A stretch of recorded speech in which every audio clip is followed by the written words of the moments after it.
and tall, but a good position. Does Shocks expect the pushed up player in a pass? He's going to look for it, but he is dead. X7 holding his own, but again, only one traded by mizuta, who will be able to cross towards the site. This bomb can get planted, and Ents are in for a retake.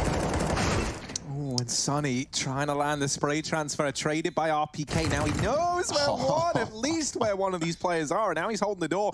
In the meantime, Sergey snuck out through the window. RPK. Good night, man. Gets caught with the Molotov in hand. Ents are going to grab that defuse. And now 6-14. You know, it's still a long ways away. I'm not going to start saying, oh, well, Vitality, they've got to start getting worried, because they don't. They don't have to start getting worried yet. But it's surely got to start to be in the back of your minds like, all right, guys, come on, let's not let them get this any closer. Well, it won't be this round, or actually...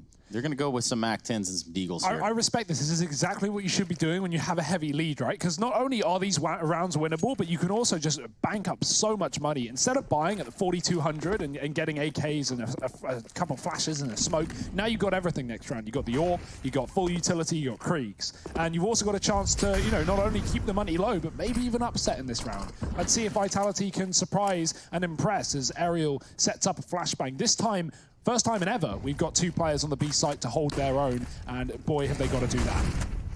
Yes, they certainly do. They're going to come out at a furious pace here onto this B site. No. Shocks just driving by with the MAC-10. Eventually, that does catch up with him. Alu's going to be there with AWP to answer it. The bomb being planted, though, does put the ball completely into Vitality's court at this point. 4v3 retake, Harry. Yeah, ZywOo's actually throwing a gun over to RPK, tried to help him out, but all that's done is line them both up for Sergey.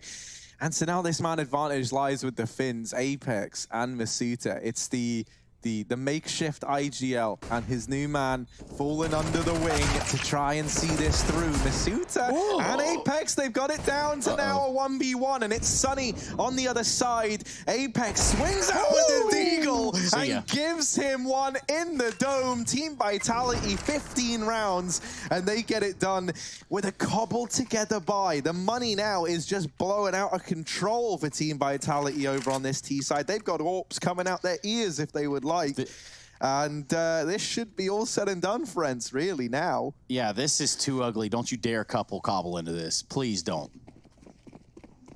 Dear, oh dear. And, I mean, this is the last legs. They are being put down by Vitality. Sunny has made the cat jump up middle, but no one here for Vitality to fight back. Ooh, Alu, he's taking first blood, pushed right into middle as well, dropping mizuta. Going back towards the underpass for a little bit more, and RPK will follow in tow as well. 2 kills down below as Ents take a 5-on-3. Vitality, still plenty of time to get back into this round, and there's only one man committed inside of A, so going for this set piece here and now on the A site may give them a chance to get a bomb plant and a feasible situation. Yeah, do or die time here, friends, at least on map 1. If you're just joining us, there is Inferno, and then there is potentially Dust 2. But at the current rate, at the current trajectory Ents are showing, that third map might not be necessary. We're going to keep our eyes peeled on it. Looks like that of Vitality is going to work their way towards the A side. What was that? That was a nice little peek there from Sergey. Taking out Shocks in Palace, and here comes the remaining 2 members out the ramp, right into the crosshairs there, Sergey. I like the reposition. He was so fast in getting not only out of the palace, but sneaking on the ladder under the balk that the player crossing A side didn't even check it. They didn't even check it. They looked at it, but it's like one of those checks where you're running past. You're not hard peeking it. You're not expecting a player there. You're just going to react if they are. But Sergey doubles up, gets the info on the last, and dinks Apex to 1. So it's a nice clean round for Ents at the end of the day. 15-7. But finally, Vitality taking another eco. If you're in this position, there's nothing worse than having to eco, because you know you can just win any round really at this point if you fully invest. Go for MAC-10, send them B, it might work. But I respect Vitality for playing safe and not throwing away rounds, although that's pretty close. Sunny, 3 kills with the Krieg in middle. This one is all said and done again. Yeah, the stats had to come through at some point here for Ents, and that's certainly a round where they're going to find some. RPK and Shock's the only 2 left alive. And with the bomb down in top middle, they're going to attempt to do something strange here. Boosting up into the window. It's going to be Shocks trying to find his way to jungle. However, Sunny just given a smidge of his leg there, and that's going to be the end of his run. RPK is able to pick up an AWP that was dropped there by Alu towards the connector side. And now the waiting game. peeking out of the top connector there, excuse me, bottom connector is going to be Sergey, and the timing was certainly on his side. RPK was looking towards top mid.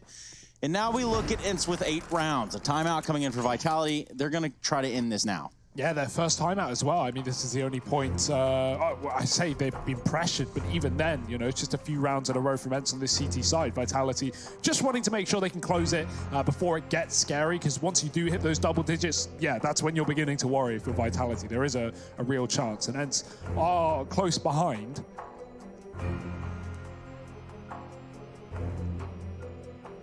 That being said, what is Vitality's game plan? Are they just going to yeet their way into that B site again that was successful with the half buy on the Mac 10s? Always yeeting around. That's the sad part for ENCE, right? Is like no matter what they do now, no matter how close they get this, no one can ever stop giving less than 100% until they hit that overtime, you know? And even then, you've got to keep on going. Yeah, you've got to keep going longer than that.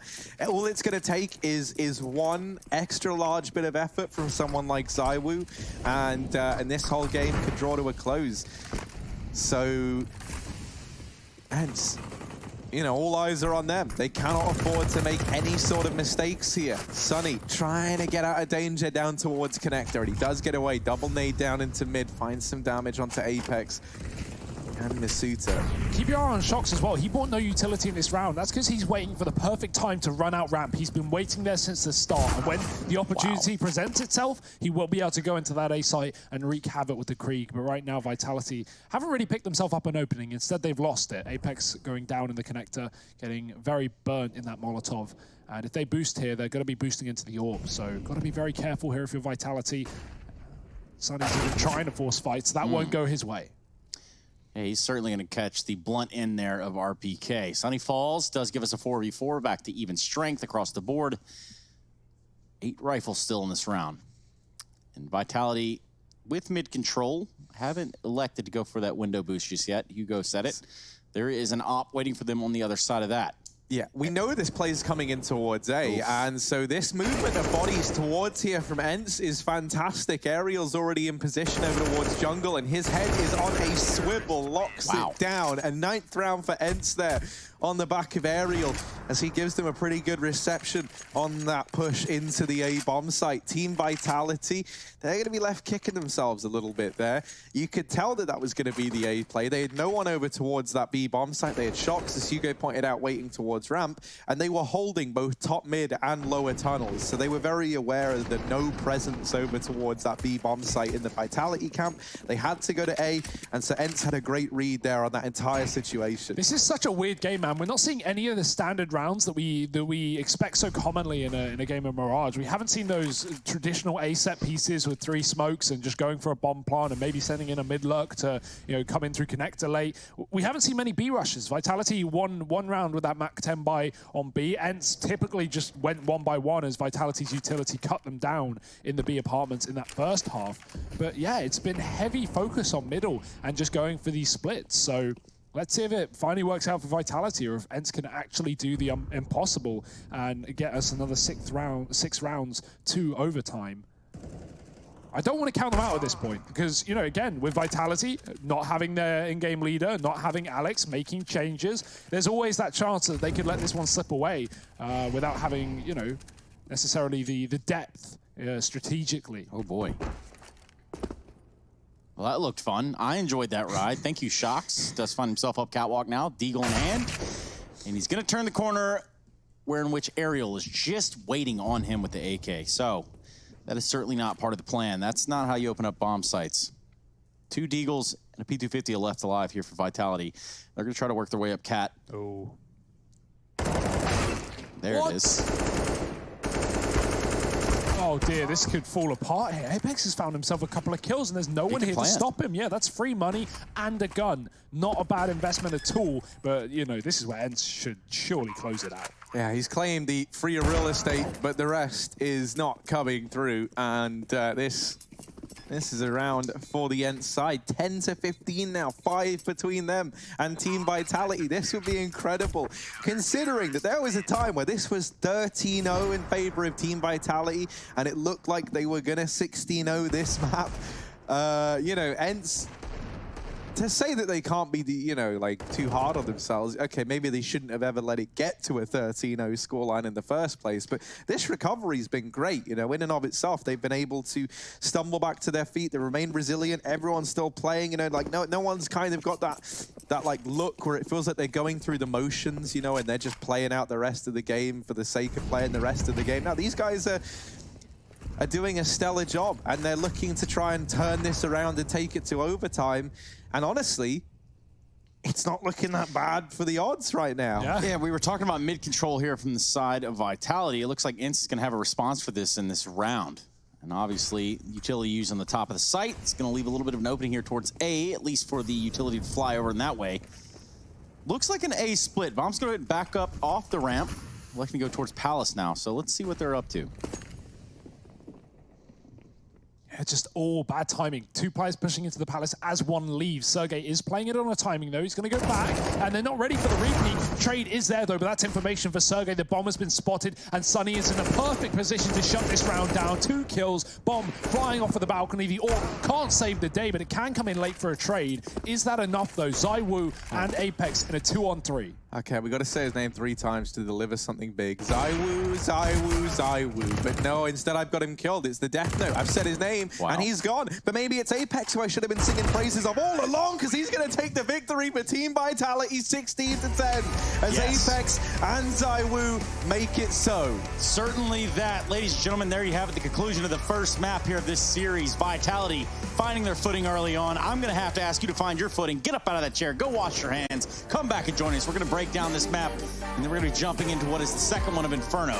Don't go anywhere, anyone. Just wash your hands. We're jumping.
This matchup right now, Inferno and potentially Dust too. We got to go all the way for that though. And given what Ince has shown us thus far, the number 20 ranked team, still, it's going to be a grind. It's going to be a climb uphill. Either way, we're going to be taking our eyes right now onto Inferno. Hugo, I know you like the pistol rounds. I love them, Trace. And I love utility. Vitality have got a lot of it. And that looks like a B site setup with the amount of nades they have, but taking control towards second mid, and Apps trying to show some presence elsewhere. Ents are going to be the one to bring aggression, and it might go punish. Mizuta waits around the corner, and he spams, he sprays, he prays, and he gets 2. No reason to go towards a B site now if your Vitality just double down and connect. Yeah, we do see our observer there. A little bit of a struggle on his end, but nonetheless, we do see this one going the full distance. And it's going to be Vitality having all the answers. Look at that. X7, though, says, you know what? I want to play too, guys. 2 quick kills in succession. Masuda's going to be there to go ahead and mop that one up. Before it got too out of control, what can Sunny do? Oof. Gets caught by the P250 of Apex. So there you have it. That's going to be a first round in the bag for Vitality. The French side looking to make this one slow and smooth. Yeah, so one of the things that I'm really excited about here for Vitality is that this was like a map that they quite liked, you know, like back with the old iteration of the roster. You think back to Blast earlier on in the year. This was a map that they elected to play a hell of a lot. Now, admittedly, the results were not fantastic, but they're still picking into it a lot. They were still trying to get this map cemented in the pool. And this is where I think, you know, if they're running Alex's old strats, which I think is one of the reasons why they felt comfortable on this map, it's a good map for someone like ZywOo.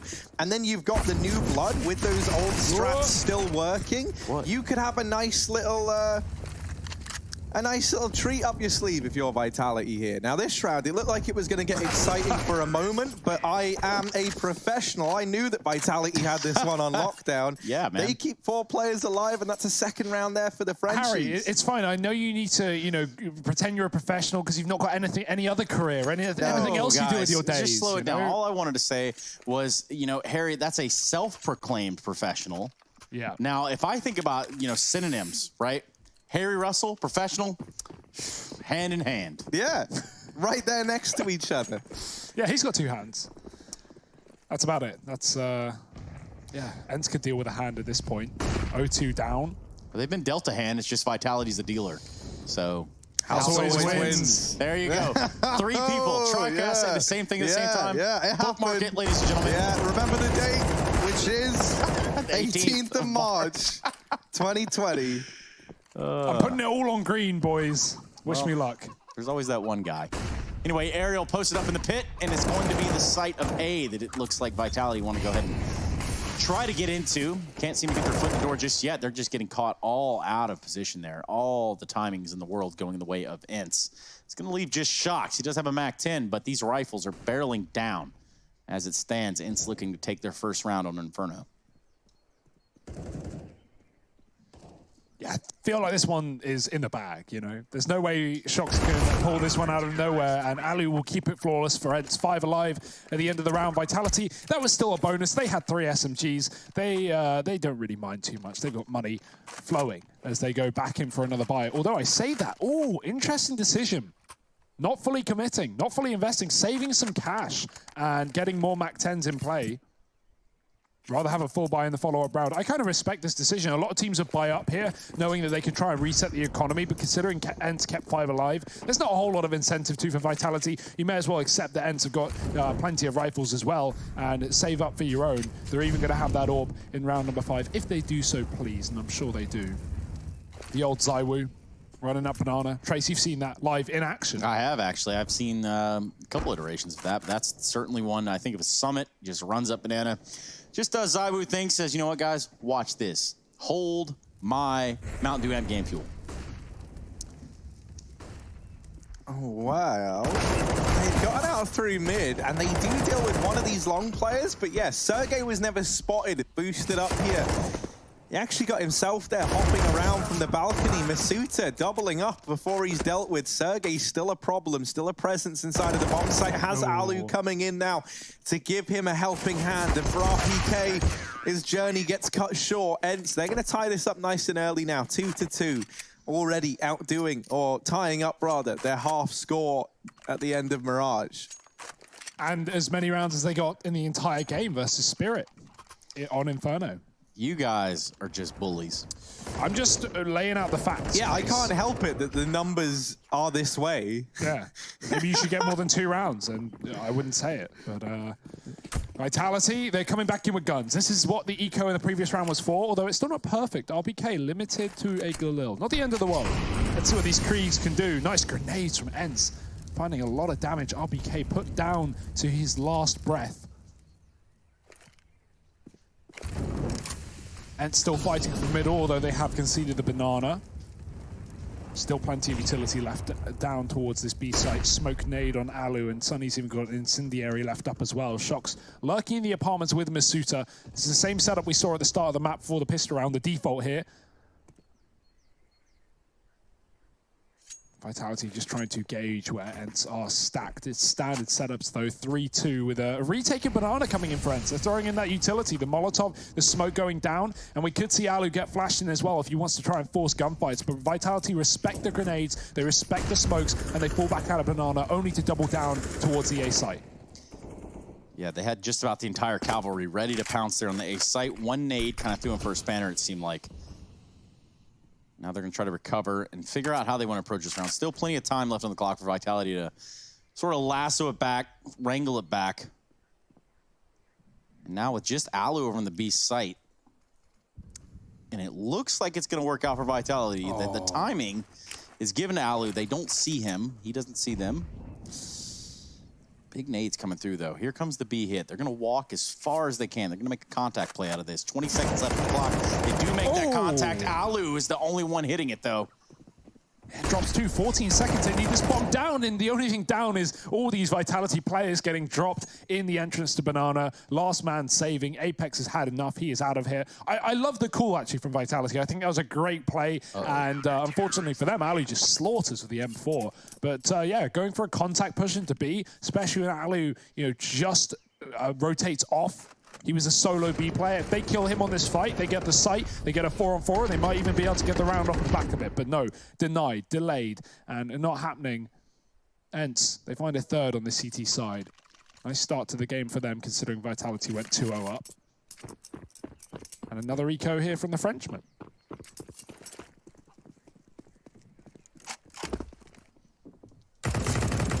X7 opening this round up with the Krieg down through mid. Shox is on the receiving end of that Apex.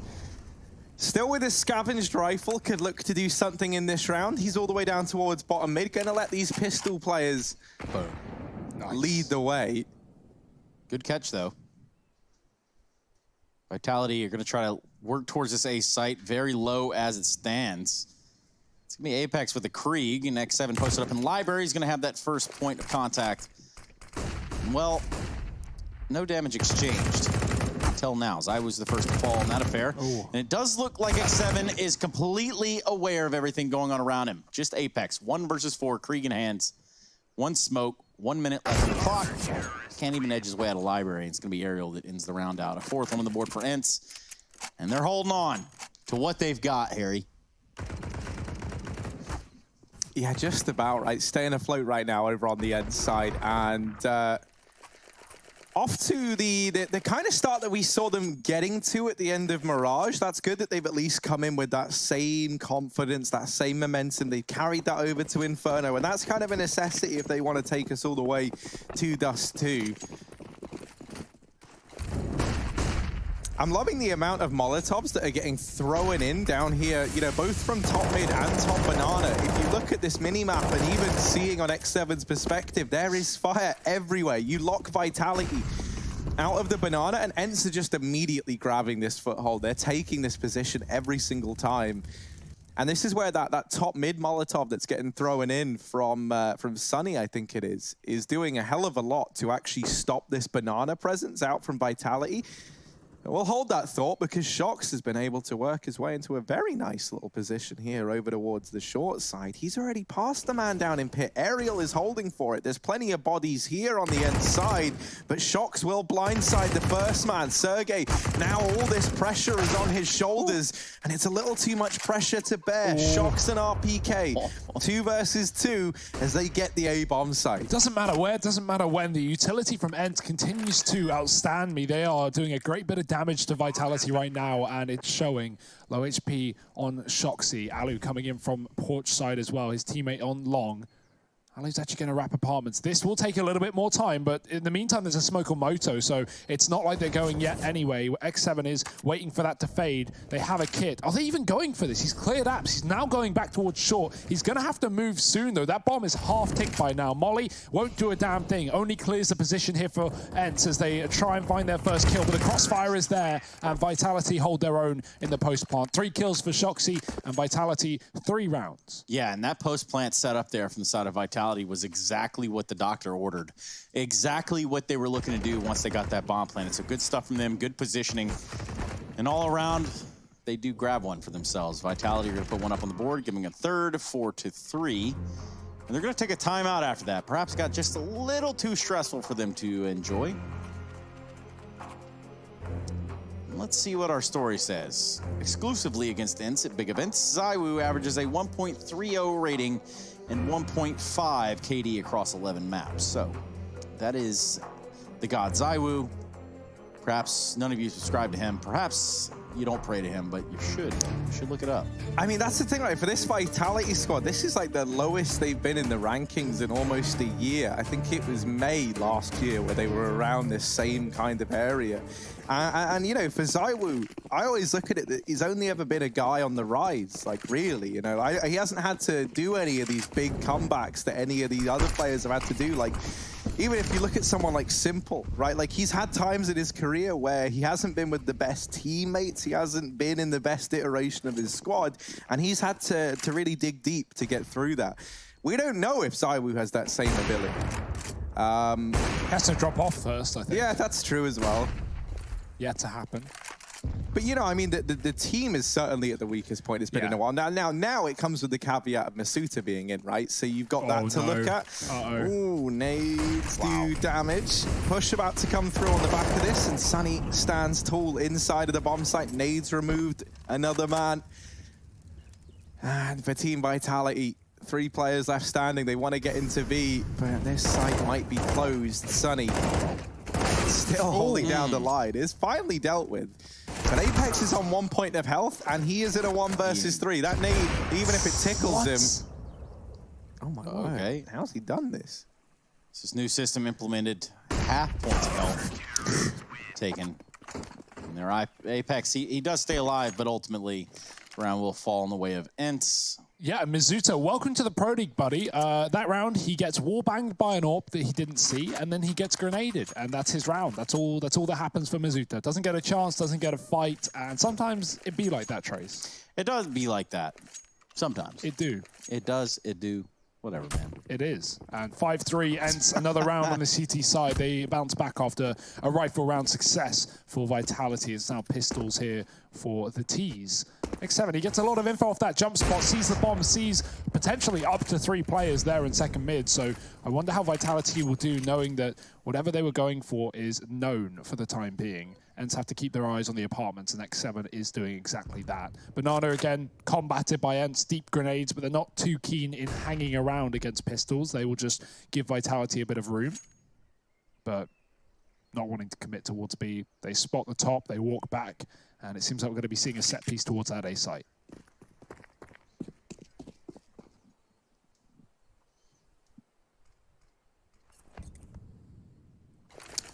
Sergey gonna get smoked off over on the long side, so this AWP isn't gonna have a chance to ring out just yet. That Molotov will deny the push. They still have so many grenades. They could bail and go B if they wanted. That's always an option here for the French. If anything goes wrong. I think the mismatch in firepower is going to be what catches up with them right here. We're going to find out. They're all pretty stacked up here, ready to go on A site. 2 smokes coming over. Well, Air's going to preemptively throw that smoke there just to stop any Molotovs. X7 playing on top of the balcony. Only able to get himself 1 arrow later. Clean it up, though. And, well, for all things considered, this isn't the best of executes, the best of takes of the A site, but they were able to get some frags in the meantime. Sergey picking up the AWP. And we're probably going to see him pass that along. Guns coming back out for Vitality, though. Yeah, I think Vitality are having a very, very hard time with just how proactive ENCE are being at seizing this map control and kind of controlling where these early fights are going down. Vitality, I want to see something a bit slower, but a bit more proactive in oh, hang on a minute, this is a real change from ENCE. Whatever Vitality had as their solution, whatever they thought was going to be the answer to this problem, now it's likely not in this round here, thankfully. Oh, I was going to say Masuta is nearby to keep it even, but no, this double hold up towards the top of mid has stood the test of time. The B-bomb site looks great as well. ENCE on Inferno, not to be trifled with, as Vitality are learning right about now. Shox is left alone in this 1v4. And so this is something that ENCE have been so good at doing, that they've been really ahead of the curve when it comes to throwing these adjustments in and these little changes right when Vitality have finally got the money to buy. So they'll spend like these whole ecos, these whole like partial buys, you know they'll be talking about it. They'll be addressing what they should be doing in these coming rounds. Oh, no. And they're the ones where ENCE just changed the pace. That round there, rushing down through mid.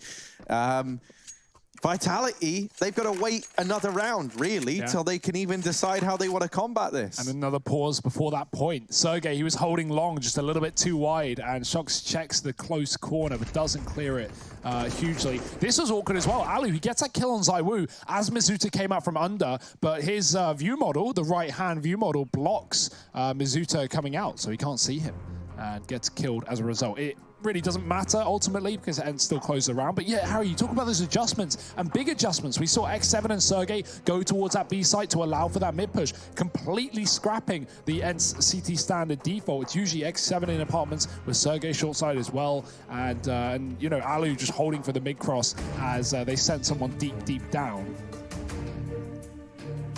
ENCE, some variety, some structure on the CT side is what you like to see. Vitality, a bit of a tactical pause, and back in with another eco. Do they have any solutions, or will we have to wait till the next rifle round? Yeah, the trading's looking good here for ENCE. This is a proper way to play. Banana control, still certainly at the top of their agenda, dropping 2 nades, backing off. Ooh.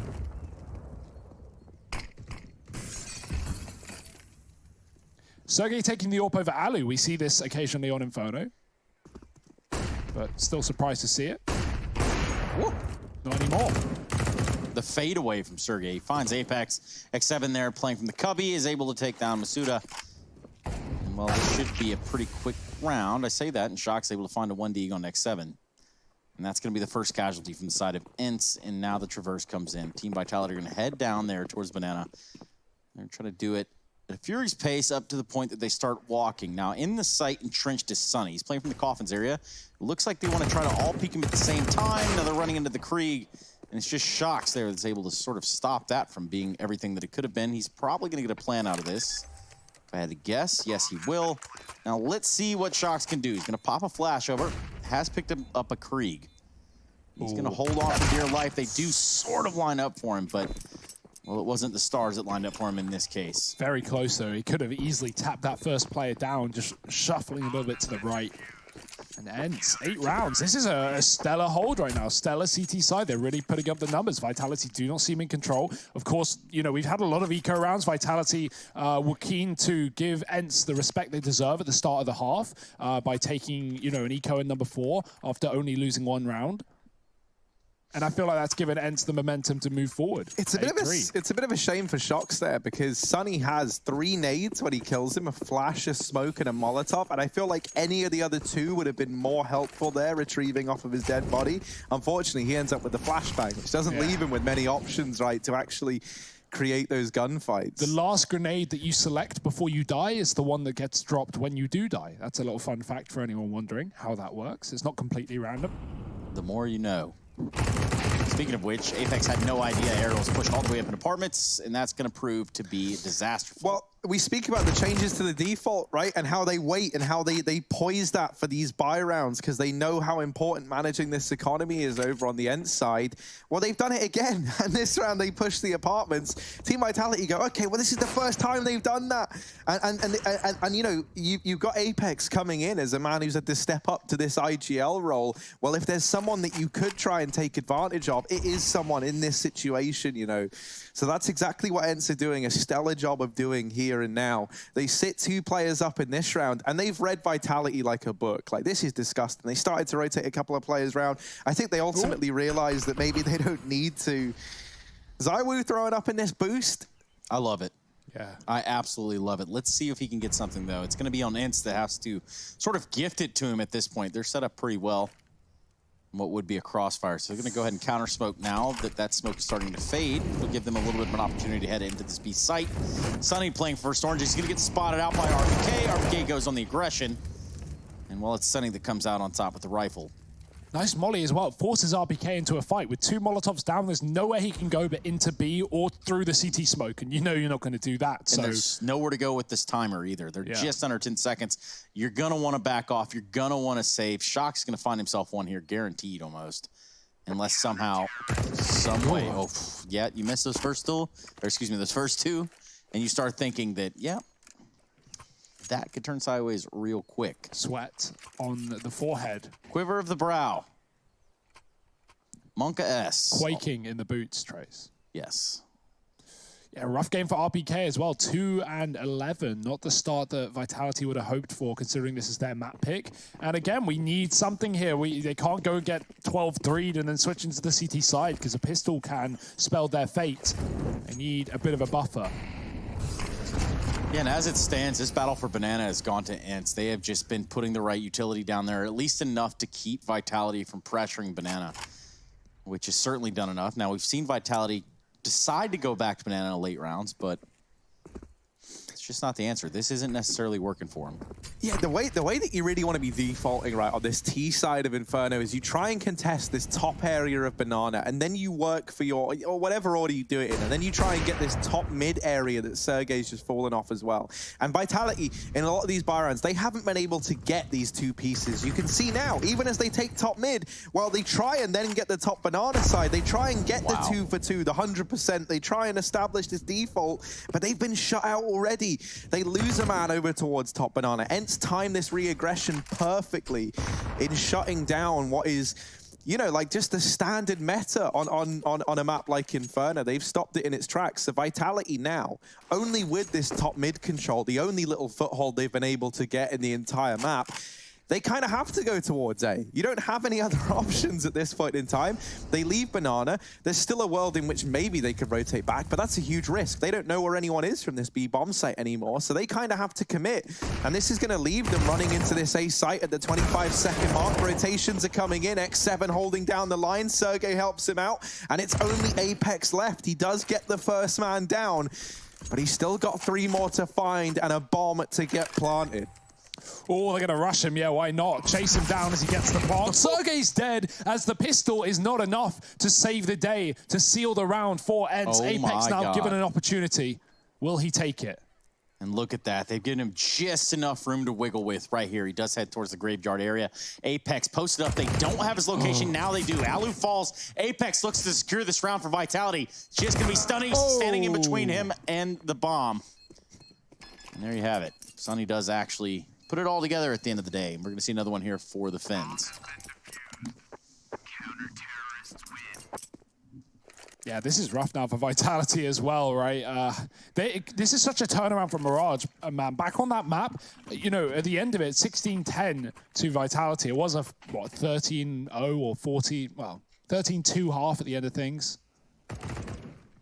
And when it came to opening kills in that previous map, they were 13-13, actually equal on opening kills. That just shows how many rounds of Vitality were down a man and still managed to claw back, where they can't even close these advantages, rather. Not that ENCE are giving them many. Triple B set up again to allow for lots of utility to be thrown down Banana, only to send X7 back towards that A site. No apartments presence here from either side. And Alu, he's going to have to hold the line with the AWP, but the flash is good, and he hangs around for too long. That's going to give a chance here for Vitality, and they're just going to double down, hit this B site with a furious pace. Yeah, this time Sunny's going to get for one. The flash is in for X7, and he falls immediately. Now, ENCE have done a lot of damage here to Team Vitality, but they've only got 2 players left standing on the other side of things. There's money for ENCE regardless. They're going to go for this. They're going to give it a look in at the very, very least, but they've got to be pretty fast. ZywOo holding close here. AWP on the other side, considering ZywOo's 15 points of health. The AWP feels a little bit overkill here. Smoke down for CT, and Aerial is trapped on the other side of it. This time has already ticked too low. ENCE are just going for the economic damage. They're trying to keep these players inside of the bomb site. And as we can hear, the footsteps running away. Vitality are not staying in the bomb site. They'll just about get out of the round, but with only one player surviving. So ENCE, they make their goal there at the end of that round, economic damage. My word, do they do it. Not really going to be enough to have any resounding complications, though, for Vitality into the last round of this first half. Yeah, I mean, ENCE have been saving Kriegs over Orbs in these rounds, so, you know, clearly not really a worry when it comes to money, and yeah, enough for the final one of the half. So let's see if they can put the nail in the coffin here for Vitality, or if this will be a salvageable half after all. That's what the T's are hoping for. Back up towards middle. We've got this again, a double or triple apartment setup here for ENCE. And Vitality, every time they've gone here, they've been reamed out. Let's hope that's not the case as well. Sergey's pushing with the AWP. They're holding, they're waiting, and Aerial's dropped one that draws their attention away. Sergey getting a kill and a tag onto ZywOo. He will trade that kill back, dropping the bomb in apartments, but it's a 3-on-3. It's not the end of the world for Vitality. It's also not what they hoped for, but hey, you got to get done with what you got. And Aerial, he's going to have to hold the A site alone. Certainly going to have to do that. It's drawn us down to a 2v2. Apex going to go ahead and even the slate. RPK to a side against Alu and Sunny. Now we're looking at a bomb plant here. Still plenty of time to do just that with Vitality. Apex set up towards the graveyard, and it's going to leave RPK in the site. Post bomb plant. Retake for Sunny and Alu. Last round of the half. So no saving on this one. They're going to go for it. What is the play? Ooh, site smoke as well. That's going to cut off a player watching short side. That means he can get really, really close and even go through the smoke as well. It's Forze position change from RPK, who is exposed to long, and he gets away with a kill, but his teammate dead in the meantime. Sunny running out of options, running out of the clock, and he needs to get the kill now. RPK is just tucking in the corner. There's no opportunity. There's no time, and Sunny's got to shoot him down. He does. I don't know if there's time for this defuse. I think it's a 5th round for Vitality. Yeah, there's no way that defuse is going to Vitality do put a 5th on the board to ENCE's 10th here on Inferno. A starch difference to what we saw in the first map. But what that does leave me is a break. We're going to be coming back after this one, and we're going to see how the rest of Inferno plays out between ENCE and Vitality.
isn't over yet. You lost one fight, but it's not the end. So get back up and fight again. Take one step, take another. Find the strength for your brothers. Erase the doubt with your battle cry.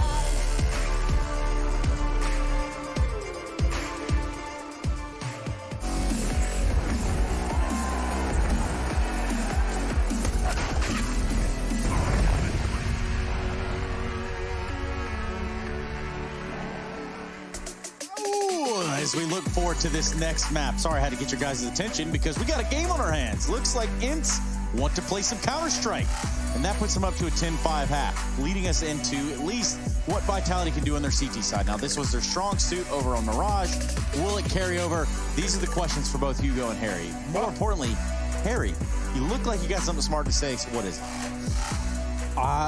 Well, you know, the thing that I love from Ents there, over on the CT side, is as we were talking about, is how they were shutting down this default that was attempted to be established from Team Vitality. Now, you don't get that same luxury on the T side, I guess, if that was your grand plan. But I mean, I was already over the moon with what we were seeing from this Ents squad and how they were going about stopping Vitality from building anything in that first half.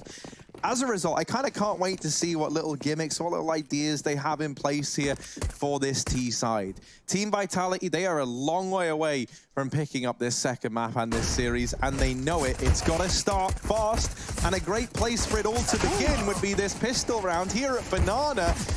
Ooh, ZywOo's hidden, flash back in, but this time, Ents, they'll hide in their little hidey holes, backing away. Into isolation they go as Vitality give up this Banana area and now fall back into the B bomb site. Vitality have fantastic pistol stats and always have with this roster. And I mean, when you got names like Shox, RPK, ZywOo, unsurprising with those USPs, with those Deegs even at times. Sunny, grenades into the CT spawn, but unfortunately for him, it was a wrap around back to the ruins. Shox is on the coffins, and he's looking to pack up some bodies into boxes himself. ZywOo getting the first as they enter into the B site. He's done a lot of damage. Shox is just buying time for those rotates, and boy, are they coming. Two men in the CT spawn, looking to commit. One of them isn't so convinced. Apex taking his sweet time, but it might not matter because Ariel is pinned in at the back of the site. He gets one double.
People fight all their life for some peace. Yeah. Look around. Fancy cars and the smiles of the ocean. Purple sky, let that night come with peace. Anywhere you wanna be.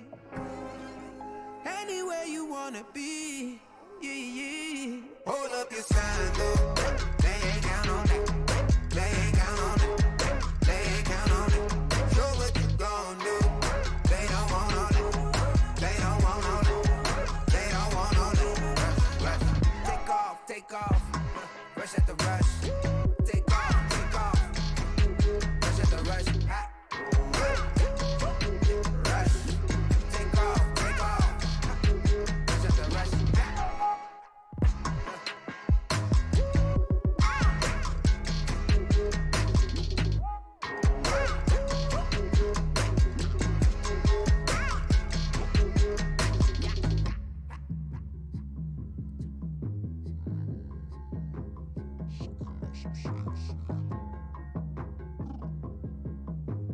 was running rogue so many nations. Even when it's so sweet, I end up seeing red. Is it such a ghostly revelation? I may have fucked up all my chances. Yeah. And we ain't sleeping on the floor again. We never sleeping on the floor again. For the ones who didn't make it out, for the ones that didn't see the life, for the ones that never cared, never gave a thought, found no happiness in that brand new car or the house you bought. I see you talking about the love you lost, and it was gone like way before you ever thought it was. Yeah, I took my time, no quick ones, quick run, quick gas to get back there. Hot roads, I didn't think I'd come back fierce, cause I was running road so many nations. Even when it's so sweet, I end up seeing red. Is it such a ghostly revelation? I may have fucked up all my chances. Fucked up all my chances.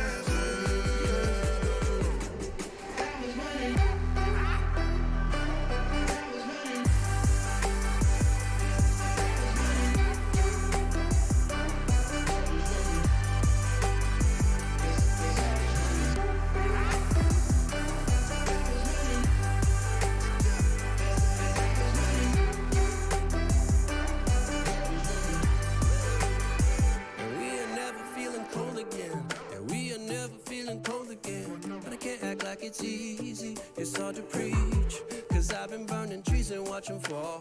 If we cannot breathe out, we go forward. Sure, I was searching for cure, fishing a little wildlife, and when I'm low on fuel, I'll still be running till my back broke. Halfway, lost hope and I'll check it.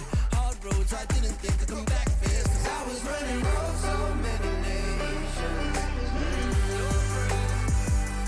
Even when it's so sweet, I end up seeing red. Ghostly revelation. I may have fucked up all my chances. Fucked up all my chances. Been around the globe, looked around, nothing fitted. Seen high and lows, but you won't even get it. Been around the globe, think it's time to admit it's not the end, but the road, and you won't even get it. Been around the globe, looked around, nothing fitted. Seen high and lows, but you won't.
I feel on top of the world, I feel on top of the world right now. I feel on top of the world, I feel on top of the world right now. I always wanted the world, I wanna conquer the world right now. I feel on top of the world, I feel on top of the world right now. I call the shots in the man with the plot and we only go bombs away. Ain't no one protecting my mind as a weapon, that's why I'ma dominate.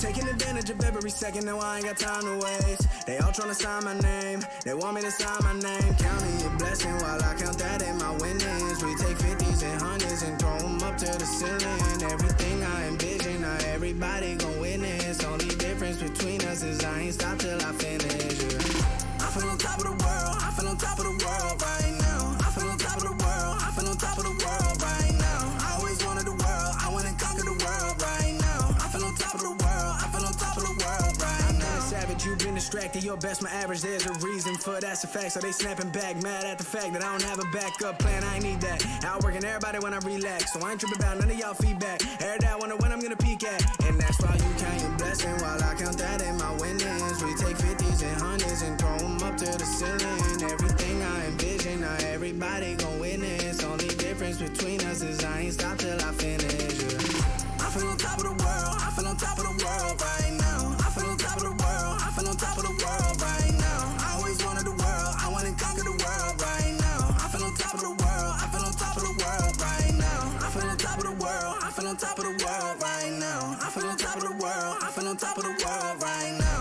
I always wanted the world, I wanna conquer the world right now. I feel on top of the world, I feel on top of the world right now.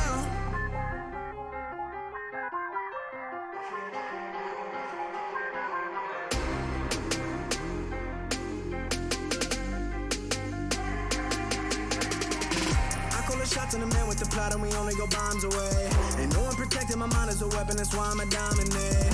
Taking advantage of every second, now I ain't got time to waste. They all tryna sign my name, they want me to sign my name. Counting a blessing while I count that in my winnings. We take 50s and 100s and throw them up to the ceiling. Everything I envision, now everybody gon' witness. Only difference between us is I ain't stop till I finish, yeah.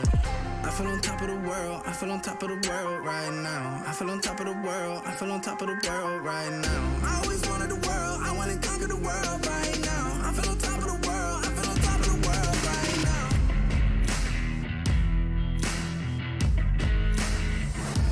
Embrace your destiny, slay your enemy, raise a legacy.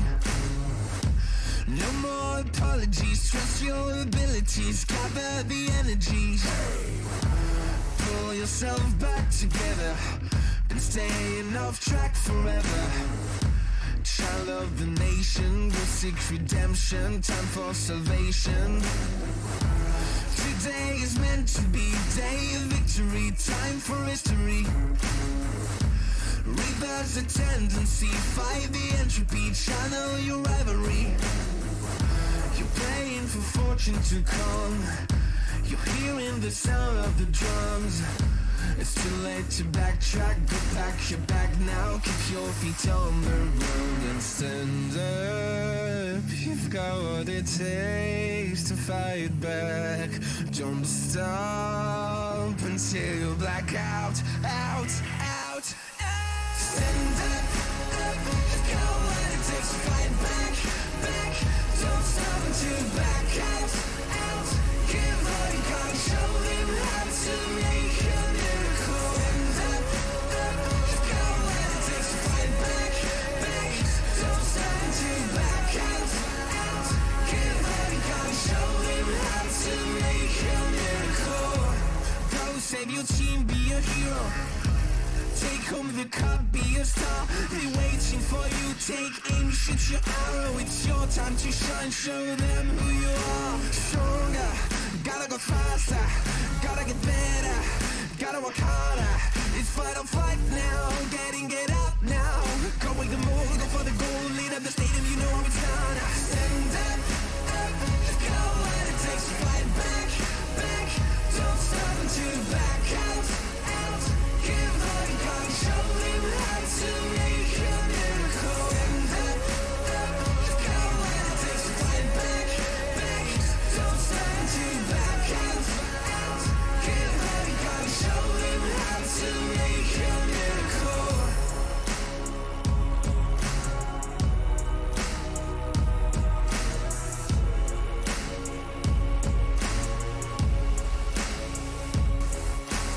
Stand up, you've got what it takes to fight back.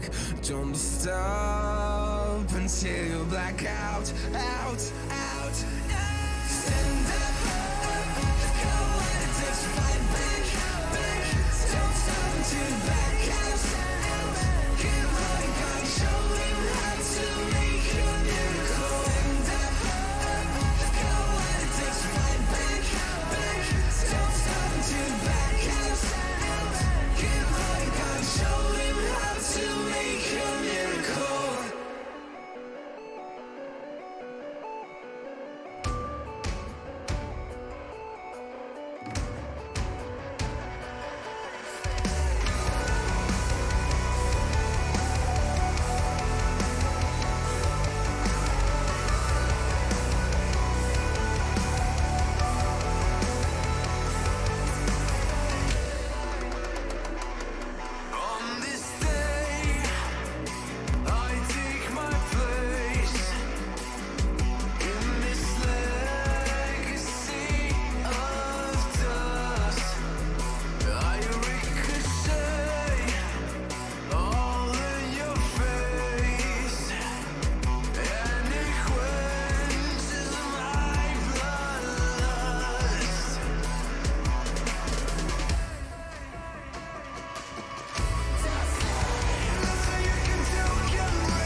just one fight, but it's not the end. So get back up and fight again. Take one step, take another. Find the strength for your brothers. Erase the doubt with your battle cry.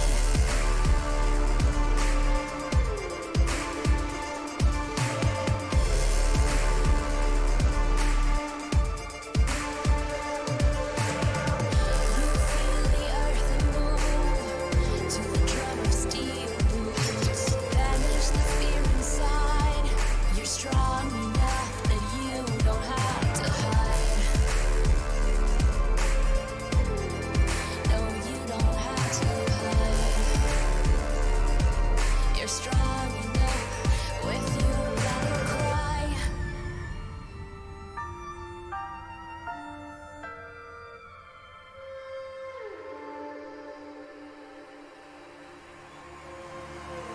Clash of steel spills your blood. A whisper doubt fills your head, but you have to fight again. So take one step, take another. Find the strength for your brothers. Erase the doubt with your battle cry.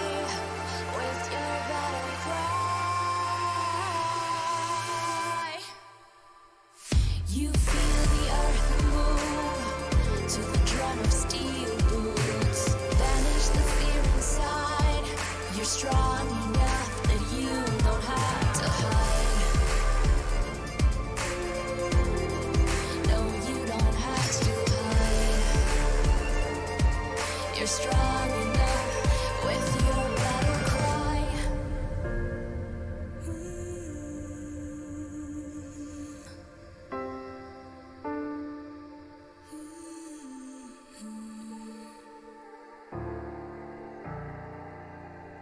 Brings you to your knees.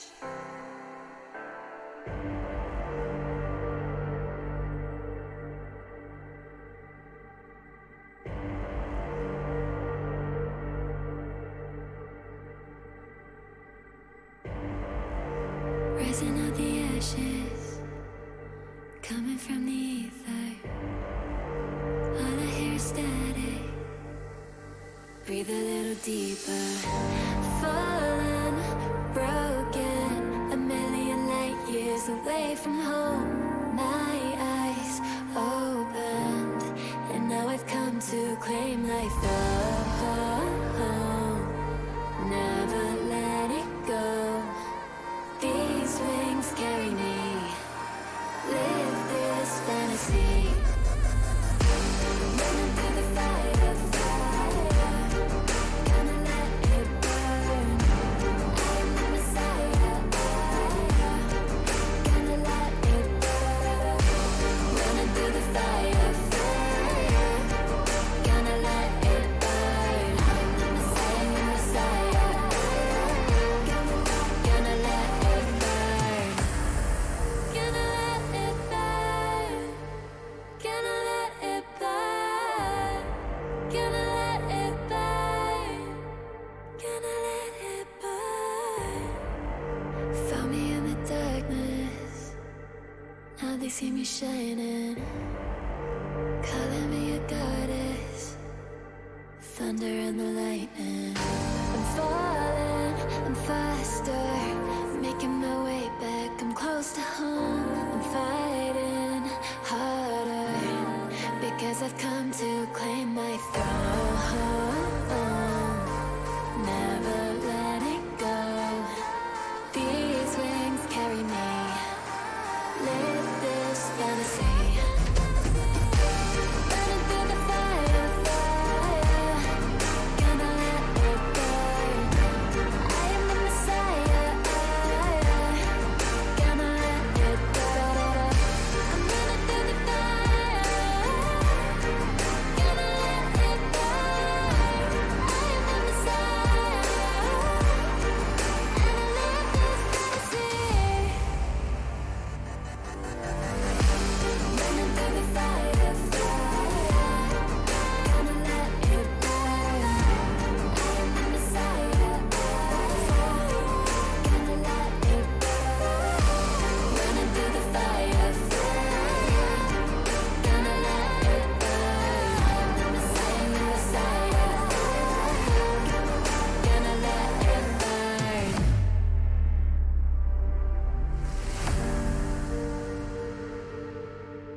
Chasing love in an empty bar. Pour a drink till I make it past. The midnight hour seems to come and go, but I know. Walk on up with a drink in hand, sipping mixes cause you can. And all the lights begin to switch off. You're chasing the light, holding on for life, fading out, chasing the light,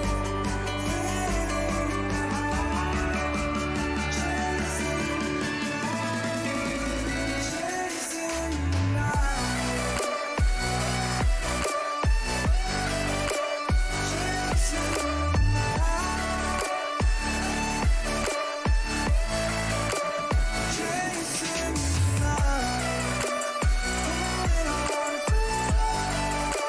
chasing the night, chasing the night, holding on for holding on for life, feeding the high, chasing the night, chasing the night. Hotel rooms and city squares, champagne bottles, drum and snare.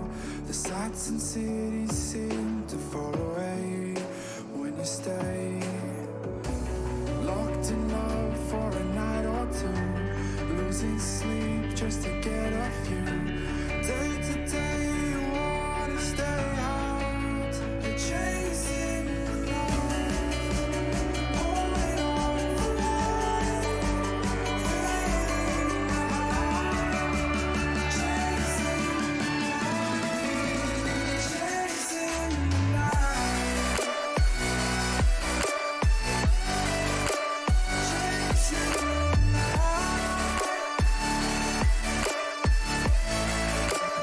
chasing the night,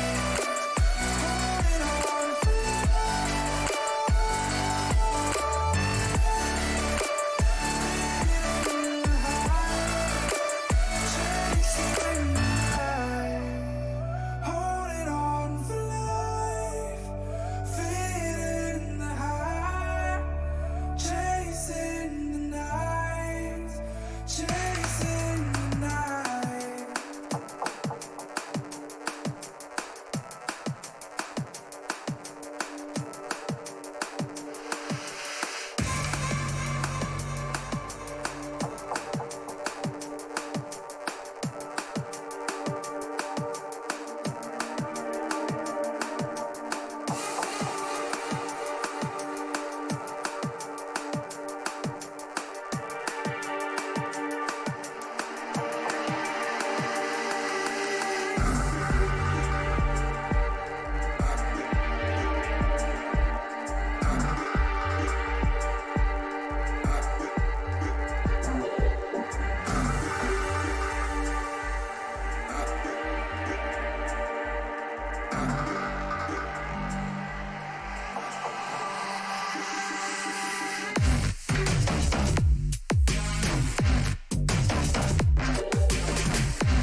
The ESL Pro Tour is the manifestation of ESL and DreamHack's vision for esports, connecting nearly 20 CSGO events into one circuit and one story. At the foundation of it are challenger-level tournaments. Aspiring teams enter here to win their first professional trophies and rise to the Masters level. Local tournaments will qualify you for international challenger events. Winning one of those will get you into a corresponding Masters event. To play in a Masters tournament, you can also win an online qualifier or be invited on a high ESL world ranking. It is on this level teams travel the world and compete for the Intel Grand Slam, and the highest honors are 2 Masters championships each year. All of this will be tied together by the ESL Pro Tour ranking, with tournaments categorized based on their size and prize purse. A Masters Championship will have the largest amount of prize money and a field of 16 teams. Teams 1 to 8 of the ESL Pro Tour ranking from the previous 12 months, well, they will qualify directly. The other 8 will come from a LAN qualifier with teams 9 to 16 in the ESL Pro Tour ranking and 8 wildcard teams from around the world. Recent results, well, they will matter the most. Tournaments will provide their full ranking points value for teams qualifying for the nearest Masters Championship and half of their points value for the subsequent Masters Championship. The road to the first Masters Championship starts this autumn. DreamHack Masters Malmo, IEM Beijing, and the ESL Pro League Finals will send their winners to the Intel Extreme Masters Katowice and provide points to teams on the road to ESL 1 Cologne. Starting with the Cathedral of Counter-Strike, all Masters Championships will boast a $1 million prize purse. The goal of the ESL Pro Tour, well, it's simple. To give each team a clear path to play their way to the very top and to go from rookie amateur to global icon. We'll see you on the road. These are those moments I don't think anybody else is going to forget.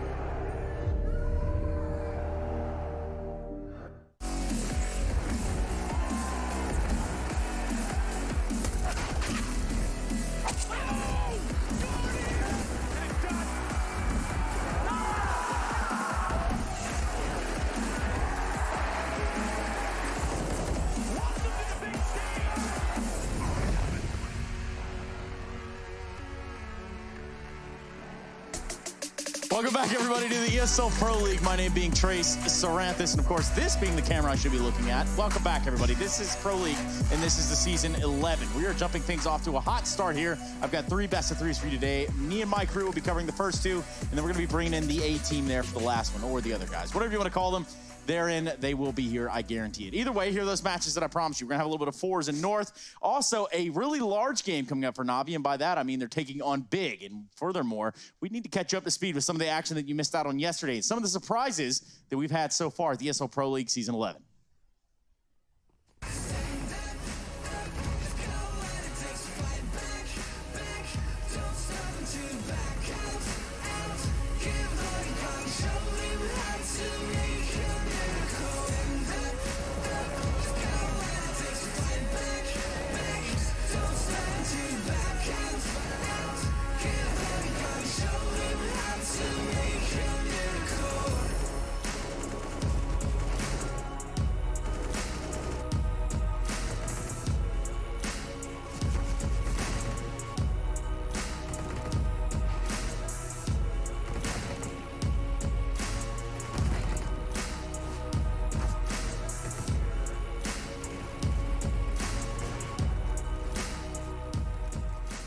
That's right, the CS.money pre-show. That's where you find yourself situated in the crossroads between the first matchup of the day, the second one, and therein on the third one, which I forgot to tell you was Fnatic and Complexity. Don't worry, though, we've got a considerable amount of time before we jump into that. Speaking of things that we're going to be jumping into, right here, right now, I do have Hugo Byron and Harry Russell. I think that's what they call you over there where you're from.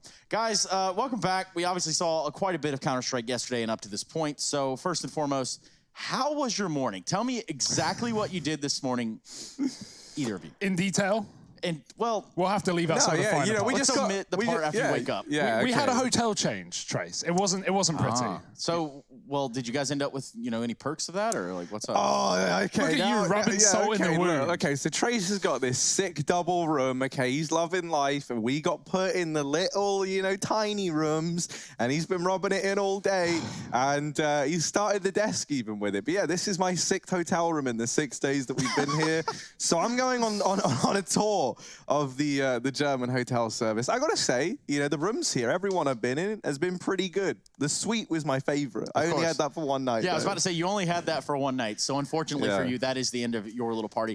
Hugo, though, I heard is getting upgraded now, also getting complimentary diamond status on any airline of his choice. Now, we'll be talking about that a little bit later, but for the time being, I want to talk a little bit about the matches that we had come up yesterday. Group A was barreling on. We got the glimpse of Vitality versus Ents, and as you can tell, the Finns do continue to slip down here in terms of how the results are showing up for Group A.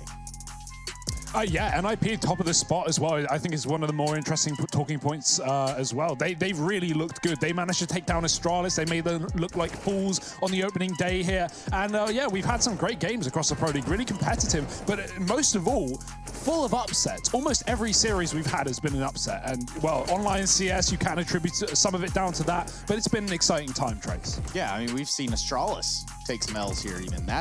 It's been a pretty turbulent time for everyone involved, to include those that are switching hotel rooms. Like, I get that things are really just a little topsy-turvy. When we look at these matchups, though, when we look at what we have ahead of us, Big Clan weren't even supposed to be in the Pro League. Now they find themselves here.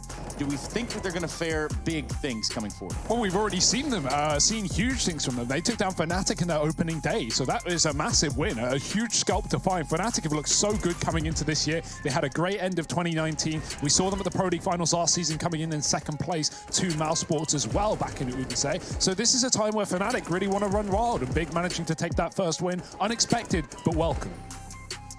Well, we do have the conclusion of these highlights, which, of course, is something to marvel over. A lot of cool stuff going on there, Fnatic finding their footing. But Group B is where we need to start to center our conversation. Obviously, we're going to have some Group B matches today, so that would only make sense. Na'Vi, 0-1. Complexity, 0-1. Fnatic joining them in 0-1. But guess who's at the top? This little team called North. This whole leaderboard looks like it's like the wrong way round right now. At least, you know, coming into this, I definitely pictured the three teams at the bottom to be the ones in that 1-0 spot right now. I think, you know, that maybe shows that for these three guys of Fnatic, Complexity, and Na'Vi have maybe coming a little bit slow, but I think it also shows the preparation that has gone into the teams up at the top of Group B right now. So what you're saying is you didn't believe that North could do it right here in the Pro League. I mean, I'm not saying that. You did just say that, Harry. Yeah, you I did heard just that. say that. I know. I mean, you know, it's one series, but yeah, go on, Chase. Okay, well, you know, let's you're see. just dragging Someone me might through have the some mud thoughts today. about That's that. fine. You know, it's nice and early. Dragging them through the mud. Well, I'm not entirely inclined to do that, but I guess if you do leave the door open, I'll help you get through it. Now, speaking of another doorway that we're going to open up here, more like a window to my left, we are joined by that of KRB. Hey, man, what's good? Hey, man, what's up? Are you being informed by our show? I see you got a couple smiles and laughs out of that one. What? Sorry? I see that you got a couple laughs out of our show. Yeah, I do. It's an entertaining process. Listen, man, North is quite the project. First and foremost, I want to commend you guys for agreeing to showing your team on webcam during the platform, during the stream here. I think that's a pretty big thing. Does it change the dynamic of playing online a little bit? Yeah, we try to replicate how it would be playing a bit on a LAN tournament. We prepare just as much, and we have a good time, right? We would have loved to be in Malta to play, and it didn't really change anything apart from that. Only that we had, I think, 1 week less of preparation. But we're really stoked to play the Pro League this year again, and it's been fun so far. Yeah, Kirby. I mean, you've been in this team now, this North roster, for a little over 2 years, joining back in February 2018. You've been through ups, you've been through downs, and now with MSL back in this roster, you know, what are your expectations? What are your aspirations for 2020? Is this finally the North team that can go back to winning championships? That's a big question. That's what we hope for every time, obviously. But I think we have learned that we need to take one game at a time. And even though we beat Na'Vi 2 days ago, we're still in the development phase, and we are really hungry to win no matter who we play. And I think it's really important to keep that attitude and be humble about it. We still have many things to learn, and just looking forward to a new game, a new strong opponent today. So hopefully this will be our year, but let's take one game at a time. Yeah, and obviously, you know, you've played under a lot of different leaders now, right? You've had MSL in a couple of times. You've had KD and you've had Gade take over that role briefly. Would you say that this is something? Well, yeah, this is something that, you know, like, would you be like drawing kind of experience from these other IGLs that you've been playing under? Do you think that you've had takeaways as to how you want MSL to maybe lead this squad now, based on your experience of playing under so many IGLs of like different levels of experience? We let the MSL play his style in some sort of way. He brought in what he wanted to do with the team. Obviously, we are contributing with what we can, and also, as you said, what we have learned from past in-game leaders, even though there have been many. I think individually, at least, and that goes for me and my teammates as well, we have learned playing a lot of different roles, play styles, more loose, more structured, and in some way that landed us a bit in the middle now, where we find freedom within our really structured system. So it's just keep developing things, tweak our stuff, because I think we are having confidence that our things are working now. And it's just about showing that. And if it doesn't, it's back to the drawing board. Well, speaking of the drawing board, there's been a lot of things that have been said or talked about within North and sort of the roller coaster that the team has had, the ups and downs. What would you say on behalf of yourself and your team to kind of reassure the North fans around the world that you guys are here to battle? Well, just we love your support. Support us. If you like us, I don't know what to say. It's just like, I don't want to sit here and promise them anything. All I can promise is that we're going to be genuine to our fans. We're going to respect them a lot, because in the end, that's what makes us live from playing CS in North as well, is the support we get. And we just hope to come on a good journey with you and just keep supporting us. That means the world to us. One last question I'm going to have for you is this, man. The Danish scene, what do you currently think about it? Things are moving pretty fast over there, or slow, depending how you look at it. What do you think about how the current Danish scene looks for Counter-Strike? Yeah, I think the results for the Danish scene has been a bit downhill the last couple of months. I still think that we have the right approach, the more tactical, and you could say more structured play. I think that is the way to go. Even though you see the Swedish scene going a bit forward again now, but I still think we have the upper hand, to be honest. Well, thank you very much for your time, KRB. Hopefully, we'll be seeing you soon, man. Thank you, guys. Cool. So, I mean, did you guys get anything out of that? You two? What exactly did you think about the things that man had to say on that wall? I feel like he's been through, enough situations of false promises, of expectation, of not meeting expectations, that he finally, cracked and said, okay, we're not going to set expectations. We're just going to say we're going to try our hardest, put in the work. They believe in the team. They believe in the roster. They believe in MSL. That's the most important part as well, with, as you said, how many roster changes they've had, how many in-game leaders they've had take over that role. So, yeah, I kind of like the answers from KRB. He's honest, and he doesn't fool around. Yeah, I think we moved away from the idea of giving a really positive response just for the sake of giving it. I think we've had some really honest responses to these questions thus far in the Pro League from the teams that maybe have had ups and downs, and they still have these positive connotations of we're on the rise. But I think these teams are kind of finally sitting back and saying, okay, well, this project has been going on for a while, and in the past we haven't delivered the results we were looking to, and I think it's more so just about moving away from that, right? And not being the team, the classic line of we'll be back, we'll hit our shots, well, play our game, and I think for KRB the responses that he gave and talking about North, as well from when we spoke to MSL, I think this iteration of the squad could be the most promising one yet. And if that's not a Harry Russell reassurance, I'm not sure what is. Now, we're going to begin to talk a little bit about some of the matches that we've seen in the past, some of the cool stuff that we've seen already in Pro League. And I think right now we have to center our conversation around Big and Fnatic. I mean, we saw quite a few strategies coming out of this one. Now, we're looking at round 7 here on Mirage. What's going on, Hugo? Oh, we had an A fake from Big. Fast smokes towards that A side, not the traditional ones, quicker ones that you can throw out a T-spawn without going closer towards the A ramp. And with Xantares trying to commit with it, Big ran quickly into the B side. Fnatic, heavy over rotation. Big had won their first round prior to this, and maybe Fnatic were antsy after seeing those smokes. Some of them even missing, as you can see. Jungle not going down correctly, but still, Fnatic full rotate off the back of that, leaving B open. One man in the market realizes the error of his ways, and Big are able to successfully take over the B side. Yeah, obviously, you and I, we didn't catch this game. So when we went back and rewatched this clip, I thought it was going to be something really sick and spectacular from Big. And while I'm sure those smokes would look cool if they landed, they did miss. This felt like Fnatic getting very, very antsy and going for a bit of an over-rotation. To jump on that as well, as I said, we didn't see the game, so I don't know if it's purpose or not, but that smoke thrown out, the sort of missed jungle, was actually followed up with a Molotov onto the bench behind it. So could be by design, aware the smoke is going to miss, throw the molly to stop a CT getting aggressive out of the bench, because this traditional jungle smoke, a player can just jump on the bench safely, but because there's a gap, that lets you put in the molly without it getting extinguished. So it could be by design. Well, I hate to extinguish you two, but we do need to go to a break so that we can get these games started. These 3 best-of-3s are not going to start themselves. And if we stop talking, I'm told that the games do start faster. Forze taking on North in a best-of-3. We're going to go ahead and get into the nitty-gritty of it when we come back from this break. So don't move. We're watching the ESL Pro League Season 11. Sarah.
love it, you wear it.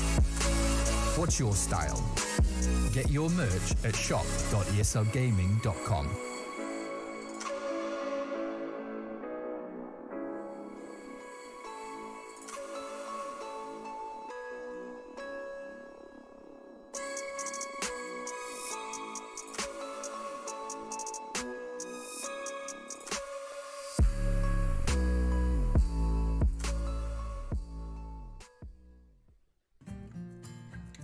He wasn't the classic nerdy computer kid in school.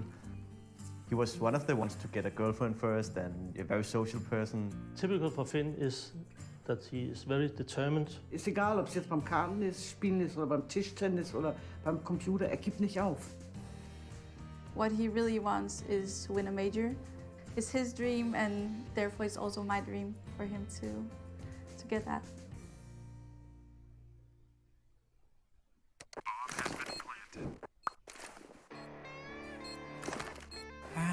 Cool, right? Want to know where I got it? Well, look, go to cs.money. It's a trade platform and a marketplace at the same time. Just choose, click, and get. Good luck, bro.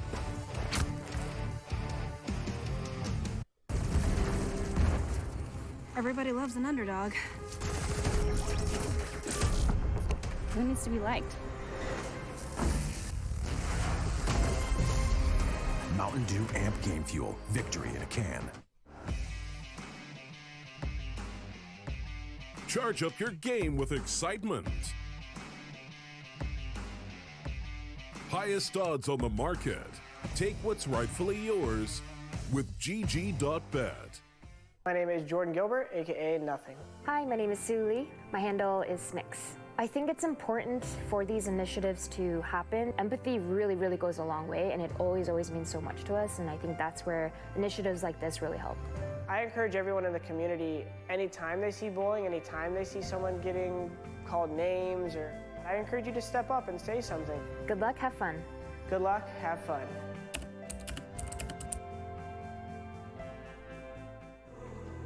You take me high, you take me low, but I don't know how to do this on my own anymore. Oh no, now it's Molly for the melancholy. Cody, fill a hole inside me. Damned if I do, damned if I don't. Now it's Xannies till I know my psyche. Cocaine just to feel my heartbeat. Nothing to lose, nothing to gain. Sarah.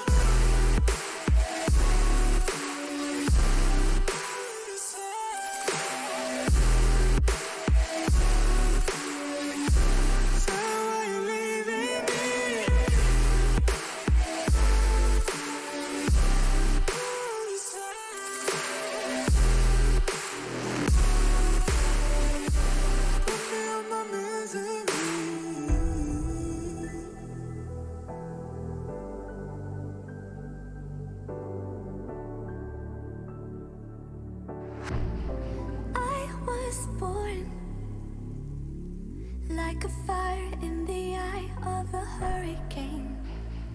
Always told, stay in line, be alright, better play it safe. I walk a different path, nothing can hold me back. I've passed the point of no return. Something is calling me, it's in the air that I breathe. Bring me back to life again. Let's get it. Dancing with my fear, burning with desire. We gon' take it to the edge and come alive. Go to hell and back just to feel the fire. We gon' turn up in this place and come alive.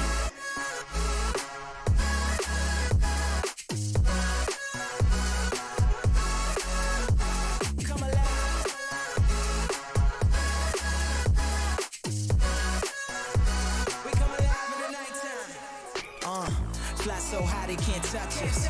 So top notch, none above us. We done came so far, now we up now. Had a vision, stuck to it, never back down. Never had much, now we own the whole thing. Spread it all around the world, watch it all change. Came alive, now they all see the greatness. Light shine so hard they can't take it. Dancing with my fear, burning with desire.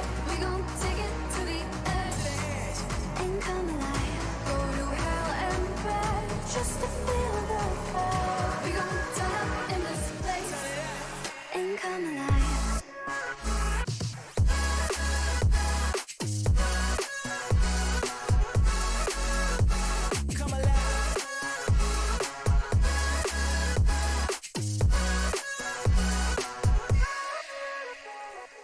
I walk a different path, nothing can hold me back. I passed the point of no return, something is ESL Pro League is brought to you in part by Intel, Gaming Malta, Mountain Dew Amp Game Fuel, CS Money, MSI, Air Force, GIGABYTE, and ESEA.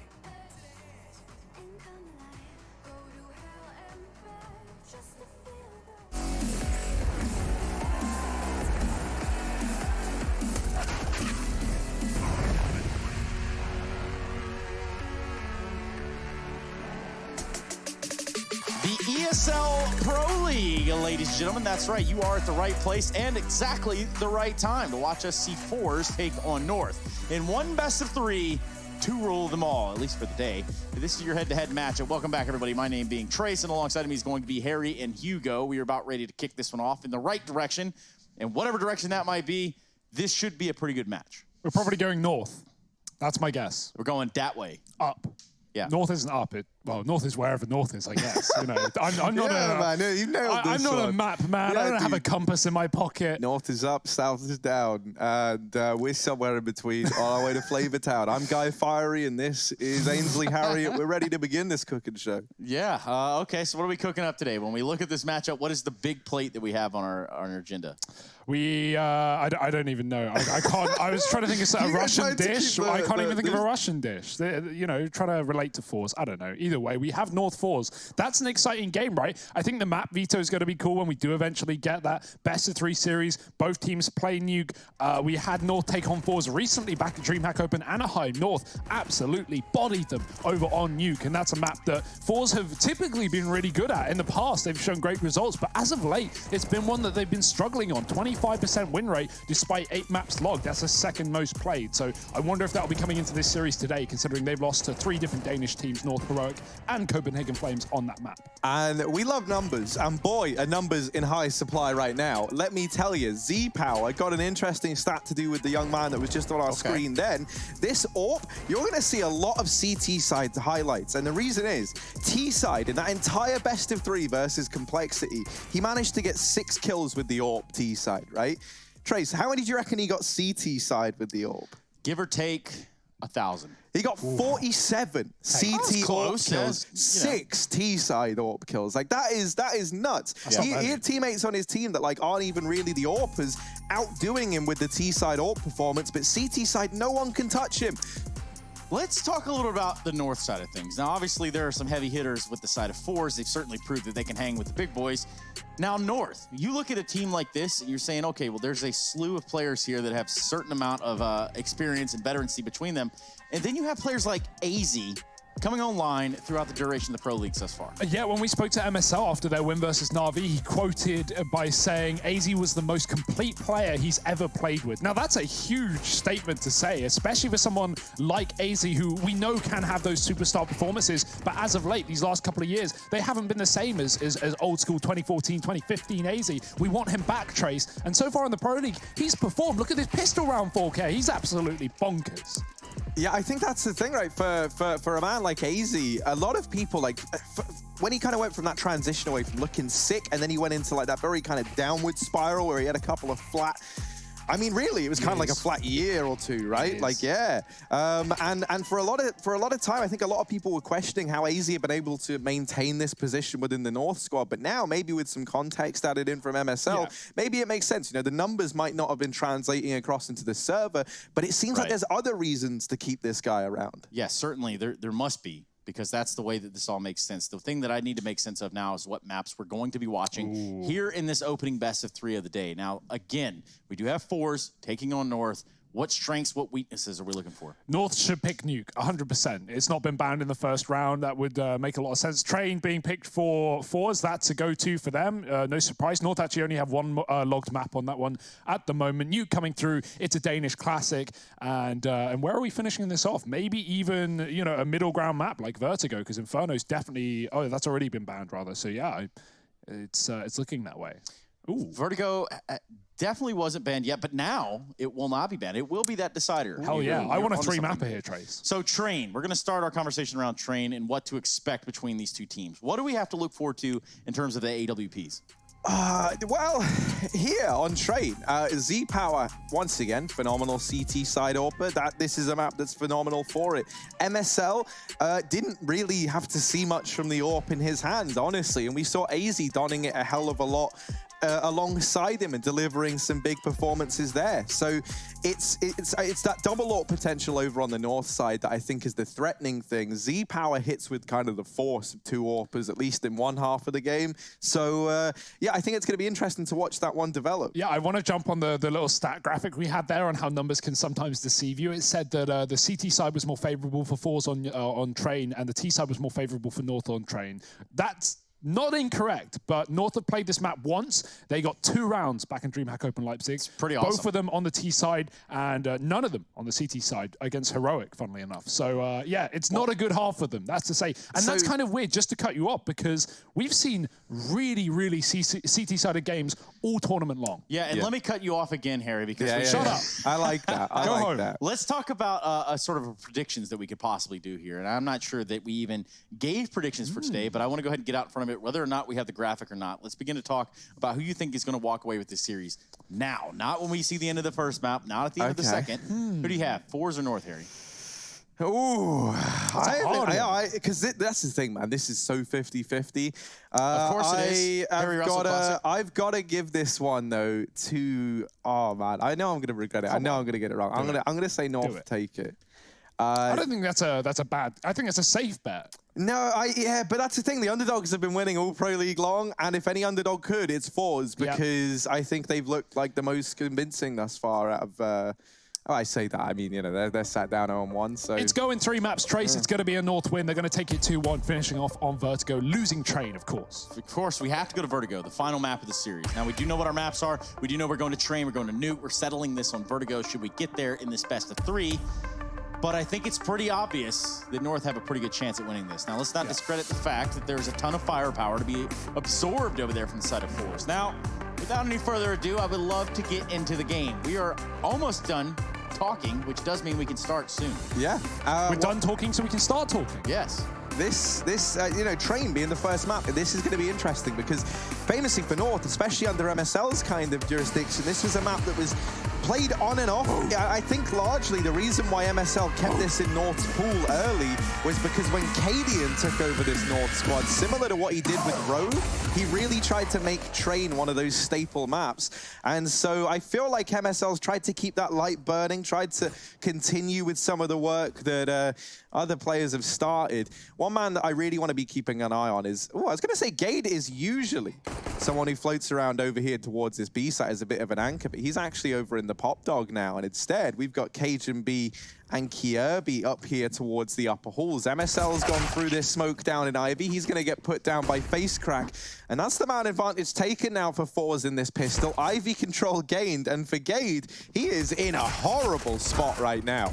Yeah, North have really set up with a weird setup, and Forze have actually found the exact counter they needed with that Ivy play. It's still winnable for North, though. A bit of team damage coming through. Z-Power's going to take down Cajun on rotation, and Almaze's got the bombing connector. AZ, a crucial fight that he needs to win, and he will not do so. Z-Power with 3 on the P250, and it's Forze to take the pistol. Of all places that they could have gone in that round, if they went anywhere but Ivy, they would have walked into heavy stacks. There was a dink coming out in the upper B halls onto one of the double stacks from North, but with 2 in the Pop Dog, AZ almost makes it work. Not quite.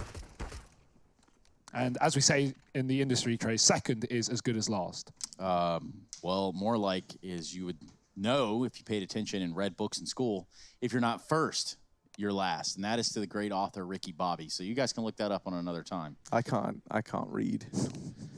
Well, at least you have an excuse for not knowing. They could explain it in pictures, like hieroglyphics. That would be great. This stat at the bottom is interesting. During this event, Forze won 100% of CT side pistol rounds and lost 100% of T side pistols. Well, that's their first T side pistol they picked up. But to jump on that, you have a stat, Harry. I do indeed, Hugo. I actually do. North are currently yet to lose a pistol in all of Pro League thus far. That goes for both T and CT side, and they haven't lost conversions yet either. I think that's perhaps more important than this. Obviously, that's all changed now. That stat's been stripped away from them, courtesy of Forze, who have broken their own little 0% stat line. So, yeah, things are getting torn apart. The numbers are changing. Let's get back into this now as this pause is drawn to a close. Forze 1-0 up. They get that T-side pistol. We mentioned how North, they'd been good in the conversions. Forze now have to have that same kind of fervor about them in this second round. Yeah, Forze are forcing North to force here in the second round. It's going to be double scout and the Deegs out as Forze look to make a quick A-play work. Facecrack has crept his way down Olaf. Kjaerbye up close in the sandwich. This is a very dangerous fight for Kjaerbye. If he gets more aggressive, his feet will be seen ahead of time. That's a nice grenade. Facecrack is getting brutalized. He's been hit by a scout and a grenade now. Down to 6, swapping out the scout, giving the gun to Z-Power, who does have that creek now. Gade even spotting on B, and he's got a smoke to delay this play, but Z-Power, how the hell has he crept out? No one's watching anything for North, and they need to hit the shots as now the T's show their presence.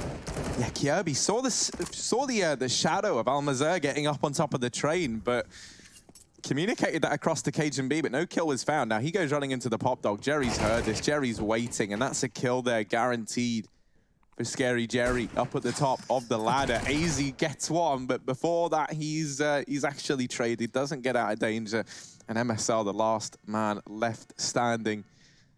1 versus 3, scout in hand. 2 of these players are low. Like, you know, he can get this down to a 1v1, or he could just die immediately. Forze 2-0, they get themselves that conversion on the board in spite of the force buy from North. And so this should be the 3-0 lead here. Yeah, just a couple of the old grenades here for North. Kjaerbye, maybe a misread. He actually had the right idea that Forze had left Hecon, and they were baiting the fact that they were running back towards B. So he sprints into Pop Dog, tries to beat them to the site, get up that ladder, but Jerry was waiting in the wings. Oh dear, that's unfortunate. Someone knifed Kjaerbye, and he drops his grenade, and it does even more damage. So that's, yeah, it's not the round, not the way you want to start the round for sure for North, but it's not the end of the world. It's only USPs. This one was going to be easy for Forze anyway. That it was. Jerry doing everything that he needs to do with that MAC-10. Finds himself 3, make it a 4th. He's going to go for it. 5 HP, you might as well try to feed it to him. Nope. Oh, X-Power. He's going to stop this round where it started. 3-0 for Forze. Good start, but now we're going to see the weapons come out here for North. We're going to see if they can start to turn this one back around. Jerry Smith has played under Forze for a total of 918 days. Morty says he's living in a simulation. And maybe even a situation, who knows? I was going to say, there's no way in hell that Jerry's surname is Smith. No, not believing that. I mean, Vintet's name is Hansel Ferdinand. So yeah, true. Anything is possible. Anything is possible. Ain't that right, Harry Russell?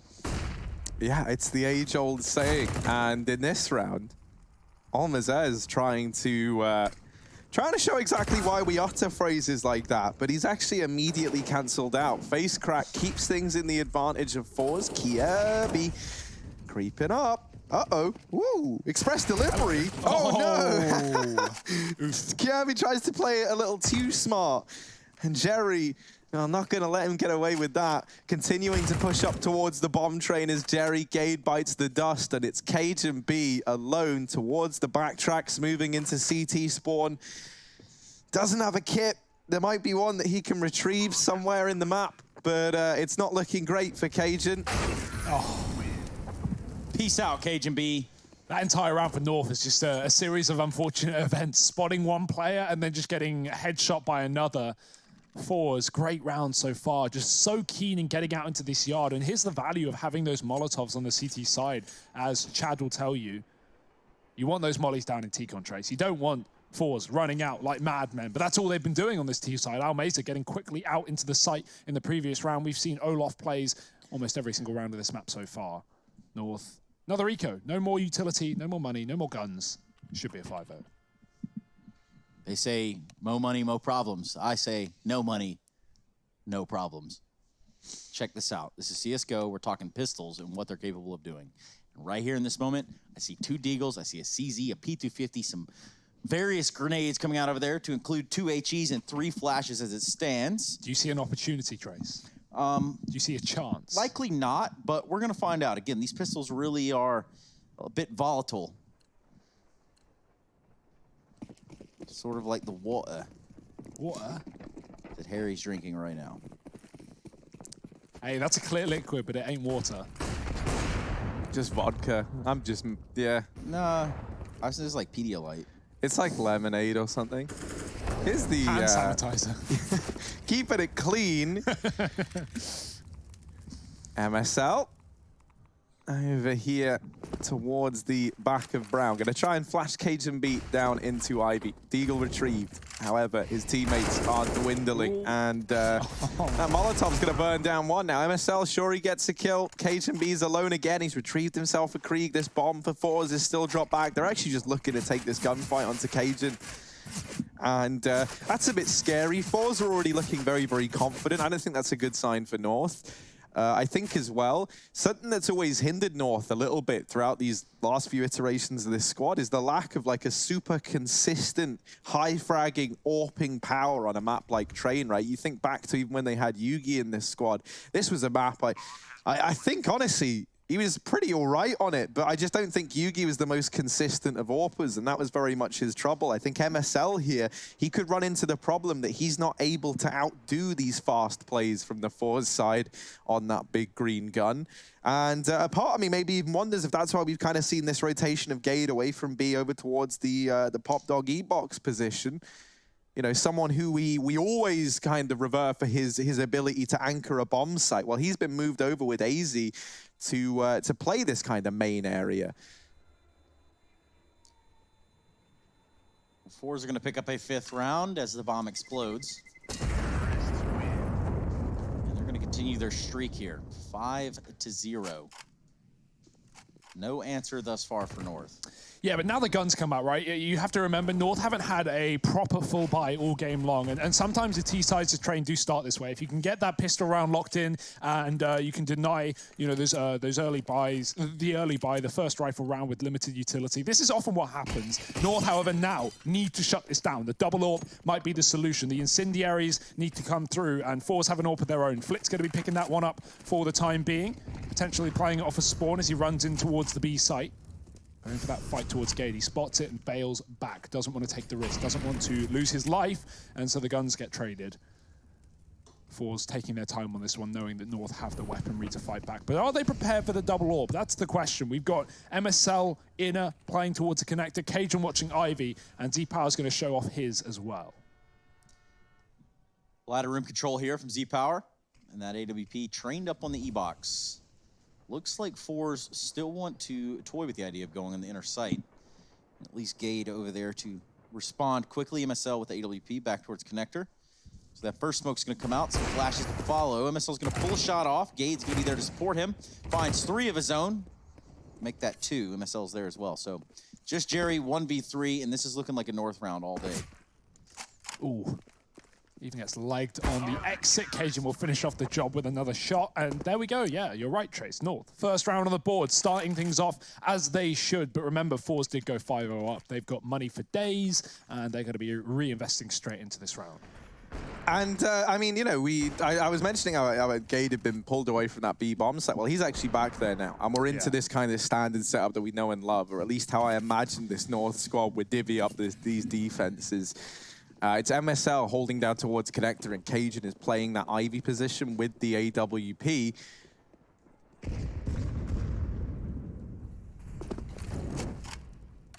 He might have a chance to shine in this round here. Cajun, oh, a little pixel angle there. He gets tagged up on that initial fight. Now, he does have teammates nearby. Yeah, he tried to go back in dry. It would have been wonderful to see Kierby maybe try and set him up with a flashbang, but with no utility down in main, Kierby's attention was elsewhere. Smoke's now down to allow this cross behind it from Forze. They're going to start to wrap in towards CT. They'll re-smoke off that position. You can see Almazer's waiting above the upper halls outside of the B bomb site. He's just biding his time. Facecrack still over in main. Forze, they've left their options open. This is what you've got to love about this strat. You don't have to commit to B. They bait that first shot out from MSL, and that's the trade for Z Power. Gade now, CT spawn. Only good for one before he's dealt with. Forze, they've gone a man all the way through this B bomb site, but the bomb has now been dropped over towards backtracks. They've got to get a move on. They've got to try and get it over on the Forze side. This is such a confusing round. Almazer's behind Kierby, but in the meantime, AZ, now he's getting hunted as well. It's wrap on wrap on wrap. And yeah, this has gone the way of Forze. They're going to take that 6th round. Oh, what a round. I mean, that must have been so confusing if you're in the North camp, right, as well, with how many trades are going through. Forze, perfect peaks, sending the IGL in so Jerry dies and Z-Power can trade with the AWP, getting rid of MSL with, you know, ease there, and a really nice way of doing it. Forze, they have those flanks, they have that B player coming in late, and it's able to take them another round, breaking North's economy with it. One of the things I think you've got to love about Jerry is, like, he's a great player mechanically in the game, but also, like, his decision-making and how selfless he can be within this team, I think is so commendable. You know, throwing himself into that fight, knowing that if there's an AWP holding it, which they're expecting there is, right? The odds are he's going to get mopped up. He's got faith, A, in his teammates to trade that kill, and B, that they're just going to listen diligently and win the round out, and they do. So Forze are up 6-1. And once again, there's no money left for North. I mean, this should be the lead growing even further here. Should be, could be, and we're very well going to keep our eyes on this to see what does sort of prosper out of this, perhaps for the side of North. They needed to slow things down, but they're going to have it considerably slower here with pistols in their hands. And again, the second you don't get a molly in T-Con, this is what Forze have done every single round. Oh, nice flank, though. They grenade it through the smoke, and MSL is going to wrap sandwich. They're ready for the play. Forze have done that time and time again, so it's nice to see North having the reactions to deal with it. Ooh, Z-Power getting caught as well. More aggression. North not pulling back after taking an early 5-on-4. They would continue to force the issue and get themselves a free AWP as a result. Forze bailing out of A, going to be going back through these boxels. We have another lurk. This time it's flipped with the Krieg. Cajun in position to deal with this, but Forze have been keen at just smoking off this Ivy angle and going into CT. We might see this this player lurk until the B site contactors come in and try and catch North players rotating. But they're taking their time, so it could still be A after all. Pop Dog drop coming back in, and just got to worry about Kierby and main. That's unknown right now for Forze. Forze ideally here are going to try to split this outside site as best as they can. They do have Flit over there towards Ivy. It's all going to come down to where the first contact comes into play. Almazar spots out Cajun B, drops a Molotov towards Connector, knowing that the CTs have likely already pushed through. Almazar's going to continue his rampage. He's going to push up through Connector as well. Again, just pistols here from North. They've already been able to take out 2 members of Forze. Now it's a really awkward one considering KRB posted up in T-Con with the AWP, falls as soon as I say it. And now this is sort of clinical in the way that this one's broken down. Gade able to shut down that of Almazar with the Deagle. And now things are starting to turn around on their head. Flit with just a hope and a dream. Bomb planted. 7 HP, 9 HP respectively for the 2 members of North remaining. No kit, and he's found the first. He knows they're not going to have this kit either on an eco round. North have got to get the kill, and Flit won't let them. Body shots coming in. He knew they were low, and he's easily going to be able to close out the round there for Forze. 7-1. But, you know, credit where credit is due. It was an eco. North make it a 1-on-1. They make it, or a 2-on-1 rather. They make it close. But, yeah, again, it seems like Forze have got the perfect reads. You know, North have a 5-on-3. They have great control. They have a heavy inner setup with Kierby and main with the AWP, and Forze enter the one position that North aren't watching that was the Pop Dog. Kierby getting caught on an Olaf wrap, and yeah, the only gun that North had in that round was removed from them. Now they've got more ops back in though, picked up by the in-game leader and Cajun to follow. Double nades early on as well, just to keep Forze honest.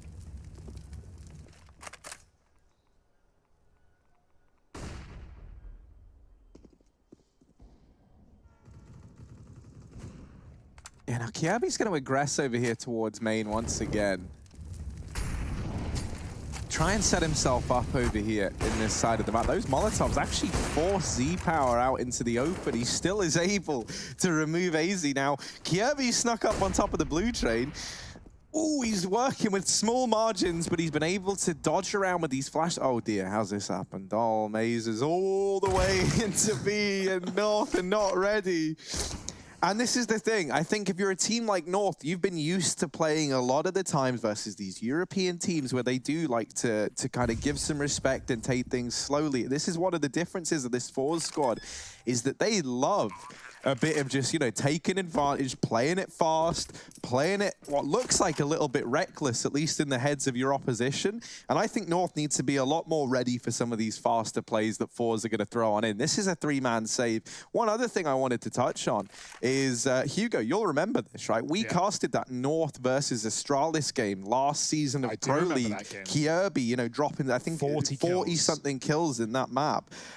Phenomenal game. One of the real success stories there was kind of the duality between Cajun B and Kirby working this Ivy position that allowed Kirby to go on these huge flanks a lot of the time, as well as this main aggression. Now, right now, we've only really seen Kirby turning his attention over towards main, and he has been winning these fights some of the time, but it's not been consistent enough. I would love to maybe see a bit of a throwback to that idea of, you know, the Kirby Astralis game of last season, where he was very adamant on going on these Ivy plays, trying to take control away, trying to pressure it early and deny map control the way of his old teammates there. I would love to see that here versus the Forze squad.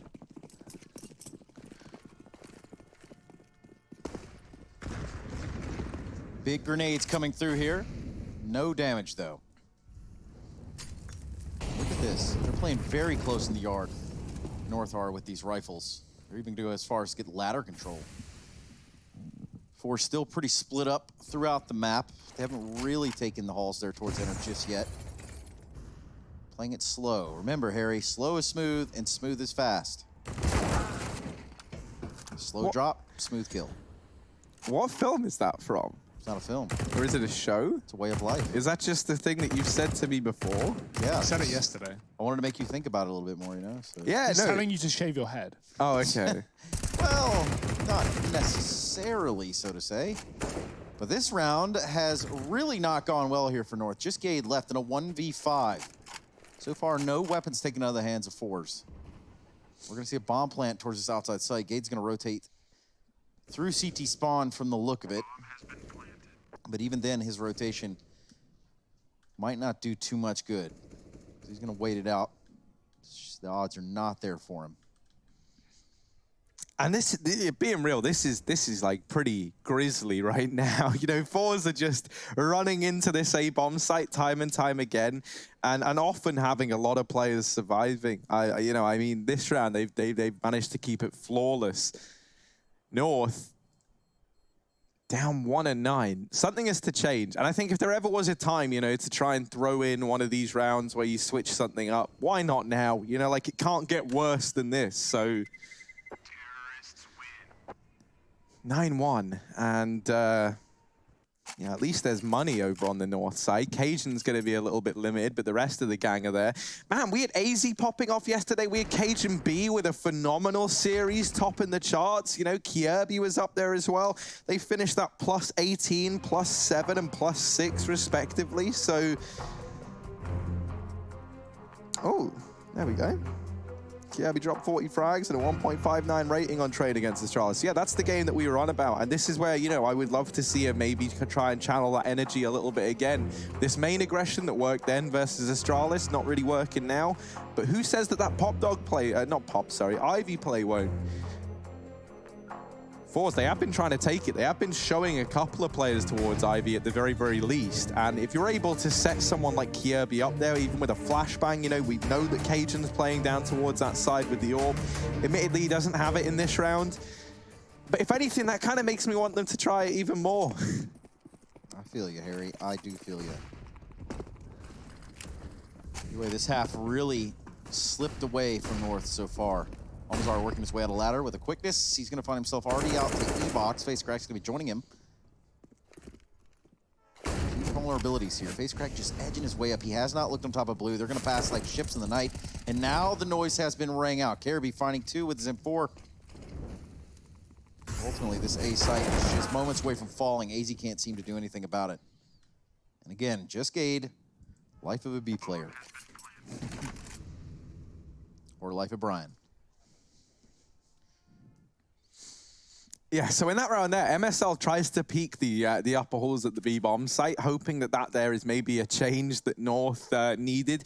You know, hoping he could find an opener, some good news for this team. But instead, he went running into that AWP of Z-Power, gets shut down. Immediately, they lose a man. And so that kind of throws the A-bomb site into disarray. We have a skybox here, Harry. We have a couple of rounds ago. This is just a couple of details that I liked from Forze. Firstly, it's the Ivy control. We have a triple Ivy take. Z-Power is able to get the kill walking through a smoke against Cajun with the AWP. We move over, and what they do is they hang around in Ivy for so long. They throw this double smoke, this smoke here, and they re-smoke it. They wait for about 20, 30 seconds in this position, and then we have that trade that's really, really nice. If you can see, MSL scoped up on backtracks of the AWP. Jerry crosses first, and MSL kills him. Only a bait, though. Z-Power repeaks and gets that trade. And from that point, it is just a bit of a mess with trading, with lurking, and with Almeza coming in on that late B flank to secure the round, with AZ getting taken down at the end as well. So just nice patience from Forze, taking that Ivy position, waiting, and bleeding out the time against North, who are clearly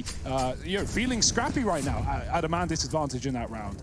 And at a very heavy round disadvantage in this game. Kiebi looks to try and turn the tide of battle. Aggression towards the E-box with 2 kills. AZ gives away his position in the pop dog, but he can just bail out of this one. 5-on-3 for North. Best chance they've had in a while.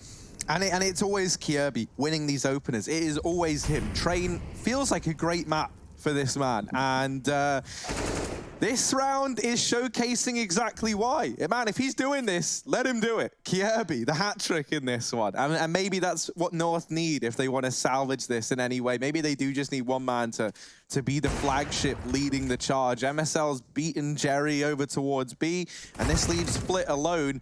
Will dispatch of the close man, but now that he's retrieved this AWP, does he think about saving? Surely not. At this point, you know you're 10-1 up. You want to get all the kills you can. You're not thinking about the round win. You're thinking about frags. You're thinking about taking money away from North and really limiting their future buys. But Kiebi, he is again coming on this Ivy flank. Harry, this was all Kiebi did in that Astralis game that we were talking about earlier, and it has great results. You say right once again, but this is the first time he's pushed Ivy. And, you know, it's been... We've been asking for it constantly. There, he goes all the way up and he gets the information that not a single drop of utility, not a single player came from that Ivy position. And that's been a bit of a repeat pattern now in these last few rounds. I hope this is where the cogs are turning. And with him kind of showcasing it finally in round number 12, we might see a little bit more of it from the kind of shining star thus far from North on this map. The only thing that this North Star is leading currently is Forze into what could potentially be a map win, 10-2.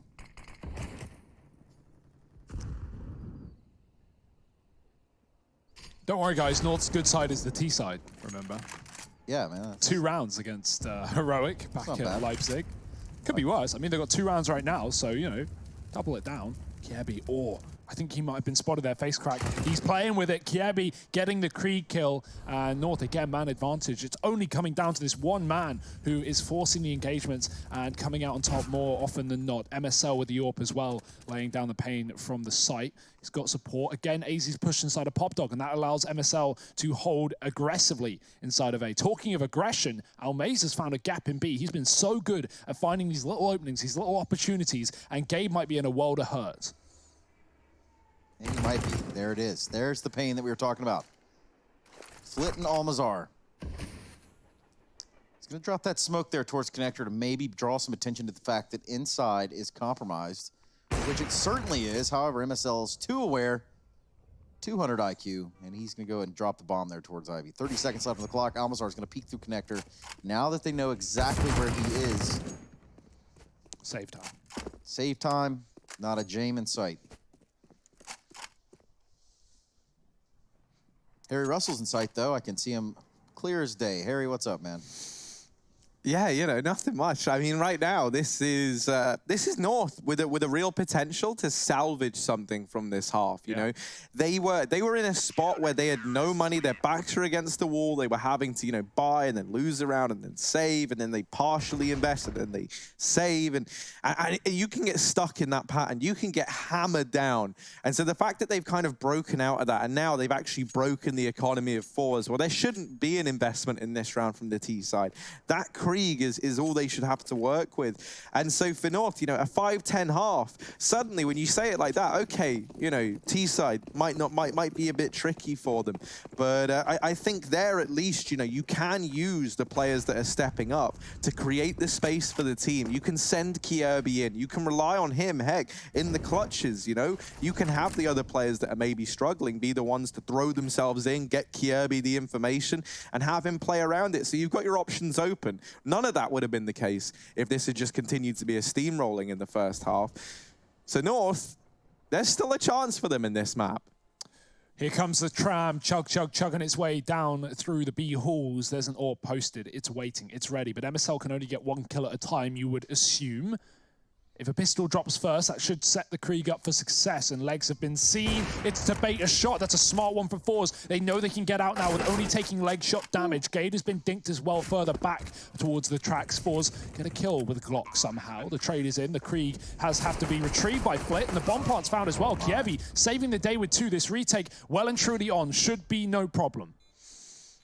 Yeah, the Glocks surely can't have done this, right? Flick gets removed. It's only Z-Power. He jumped across. He's grabbed the Krieg, but now they know where he is, and there's so many eyes looking at him. First man down, but KGB gets that trade, stops it getting out of control. It still gets dicey. It's not clean for North, but a 4th round on the board nonetheless. Bomb plant found for Forze. That's actually pretty important.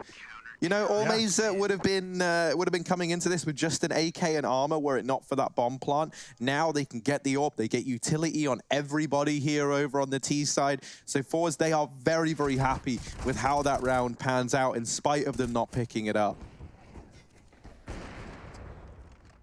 Yeah. A little sloppy, but they do get it done. You're exactly right. Last round of the half, full purchasing power, or at least the best they could possibly scrounge together here on both sides. A lot of grenades being used over there outside. Now MSL blocking that grenade, stops just shy of E-Box. You see him play a super aggressive angle. Hazy doing the same thing here towards ladder. Yeah, maybe having a rough game, but he's been doing a good job of controlling this position. It can sometimes be so hard. If Forze want to get rid of AZ out of Pop Dog, they can do so with utility, mollies, grenades, you know the like. So AZ has been holding on to that spot, and he can flank in this round once North realize that Forze are fully committing towards B. There is a lurk. Flits on Ivy. We'll save that for later, though. The push has come through. g.Sovetский getting first blood. g.Sovetский leveled up with him, dropping another. There is a man out on the site, though. g.Sovetский has an inkling, and he's going to drop the bomb deep as well. Z-Power alone. The flank's been dealt with, and there's nothing here for Forze in this last round of the half. It should just be the 10-5 that we predicted. Yeah, Z-Power. What can he do? I mean, the bomb is just surrounded. Like, this would be unthinkable. This would be nuts. And as a result, I probably don't think it's going to happen. But maybe g.Sovetский offers something up here. Flashes are going in. The smoke's going to fade. Z-Power tries to go through. And yeah, he gets the 1 kill. But that is the best he could manage. 10-5 at the end of the first half there. Forze leading the charge. But North, they just might have dug themselves out of the hole for the time being. Find out who takes this first map after a quick break. We'll be back in a moment. Don't go anywhere. You've been distracted, your best, my average, there's a reason for that's a fact. So they snapping back, mad at the fact that I don't have a backup plan, I need that. Outworking everybody when I relax, so I ain't tripping about none of y'all feedback. Heard that, wonder when I'm gonna peak at. And that's why you count your blessing while I count that in my winnings. We take 50s and 100s and throw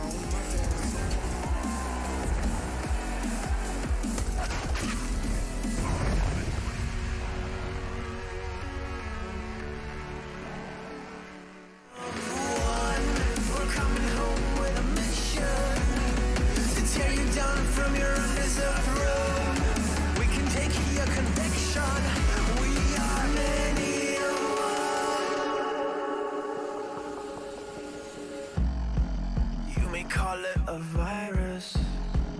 but we call it the antidote.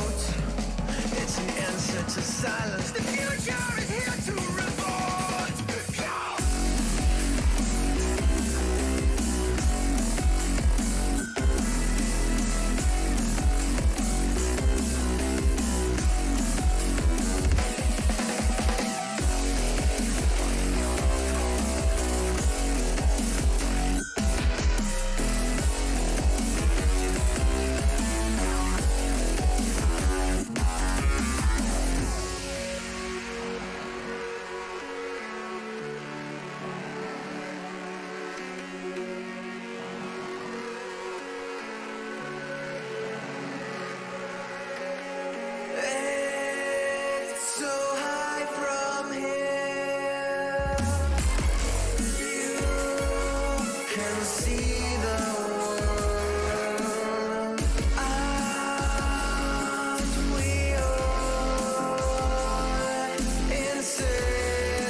Here on our screen, we have North, but as cool as all that is, look at the man to your left. Now, that is Graham Pitt, and he is, well, running operations over there for North, former ESL fame, former admin, former referee. Either way, this is Pro League Season 11. He does find himself situated behind this team, which are currently in battle with Forze over Train in this best of three. I'm here with Harry and Hugo, and of course, Harry has something to say. Yeah, quick reminder that, you know, Trace, you're so influential that Rihanna actually named a makeup brand after you. It's true. Yeah. One time she accidentally tweeted at me, but, you know, that was short-lived. She didn't respond either, so. That's moving forward. Please respond. Please. Monk ass. Well, you can see the GGBet odds right there, and we'll respond to them. They're putting this one. I actually didn't see. I caught them right at the in end. favor of Forze. Thank you Rightly very so much, for Hugo. this map right now. But do remember, this is a great map for Forze, not one that North have played recently, and we have new coming up. I still think this is a three-mapper regardless of how this one goes. But can North make it interesting? A bomb plant, and Gigabyte's hitting headshots, but he is alone inside of the site, running out of ammo, jumping up on top of the train, and face crack coming in from Connector to save the day. That got scary. That got a bit hectic, but it will be Forze taking a pistol round. And Harry, again, North, flawless on pistols, flawless on conversions. They lose both in this map. Yeah, and I think, you know, that's maybe showing that these North guys aren't coming in feeling crazy hot today. You want to know who is? Gigabyte. He's looking fantastic, as he often does on Train. Top of the server. But this is kind of the Train story. I don't know if it's a map that suits the others all too well right now. This has been kind of like a reoccurring story for North on this map, really. MSL's looking good as well on that AWP. But the thing that worries me is we already touched upon those Z-Power AWPing stats, right? This guy is a monster when he gets that AWP out on the CT side. And that might be pretty soon. He's taken an eco in this round so that he could try and do it. The rest of his team have come in with kills, but Gigabyte and AZ, maybe they've done enough to make something of this round. Gigabyte, 1 kill to his name already, 21 in total. He needs a hat trick. He needs to get that tally up to 23 if he wants to get a 6th round on the board for North. And shaky aim shakes the game. 1v1 now as Gigabyte is mixing things up. That bomb is back towards E-Box. Will he be ready for Almazer over here towards Hell? Ooh, Kirby, long wrap through Pop Dog. Kirby, little rat man of Counter-Strike as he tries to find a way through the back door of Almazer to get in to this A-bomb site and grab that package. Almazer's read it though. He sees the fact that Kirby's gone Ivy. He is one step ahead, and having the bomb at his feet is certainly a benefit to that as well. Not a great position. Olof is good, but you've got nowhere to run, nowhere to hide. You're committing to the fight, and Famous versus AK, not always the play. Kirby's going even longer round. He won't enter T-Con, and now Almazer's got to make a decision. Does he want to commit? He does. Inside of main, this is a very good position right now, even with Kirby coming in on Pop, because he's going to have to start running soon. 20 seconds. You can't sneak forever, and that bomb needs to get planted. He might have time to sneak and pick it up and get to the site, but Almazer's going to spot. He's going to hear, and he's going to go for the fight. Kirby spraying, and he's going to get the round for North after all. Good stuff there. North on the bounce back. You lose pistol, you grab the second one. Gives you that little bit of shining light. And ultimately the tunnel that only ends at 16.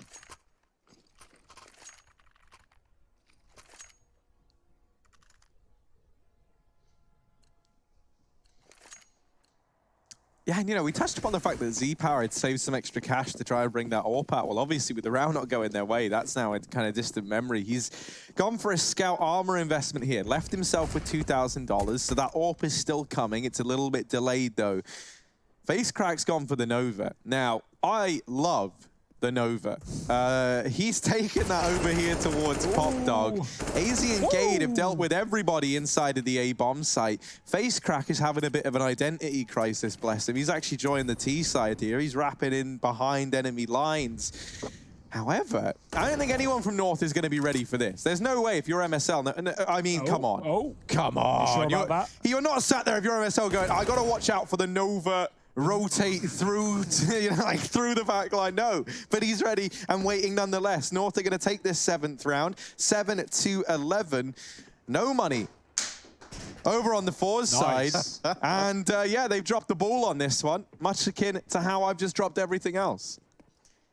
You certainly did. We want to go ahead and apologize for your ears at this moment. His name is Harry Russell. You can find him at JustHarryGG over on Twitter to go ahead and voice your opinions, concerns, complaints, and comments. Sort of channel them all there. Almazar is going to hold on to this Deagle and some armor.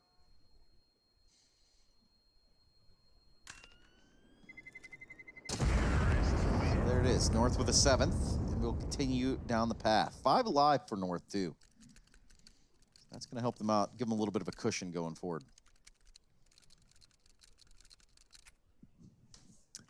I mean, this is the thing, man. This has kind of been my experience with North on train constantly. And it is just, if Kirby is carrying them to the finish line, then maybe they win. And in the beginning of this, Kirby wasn't really doing that. But now, 23-11, he is rising up through the rankings, and he is making it look doable. We've got a couple of players starting to find their footing around him.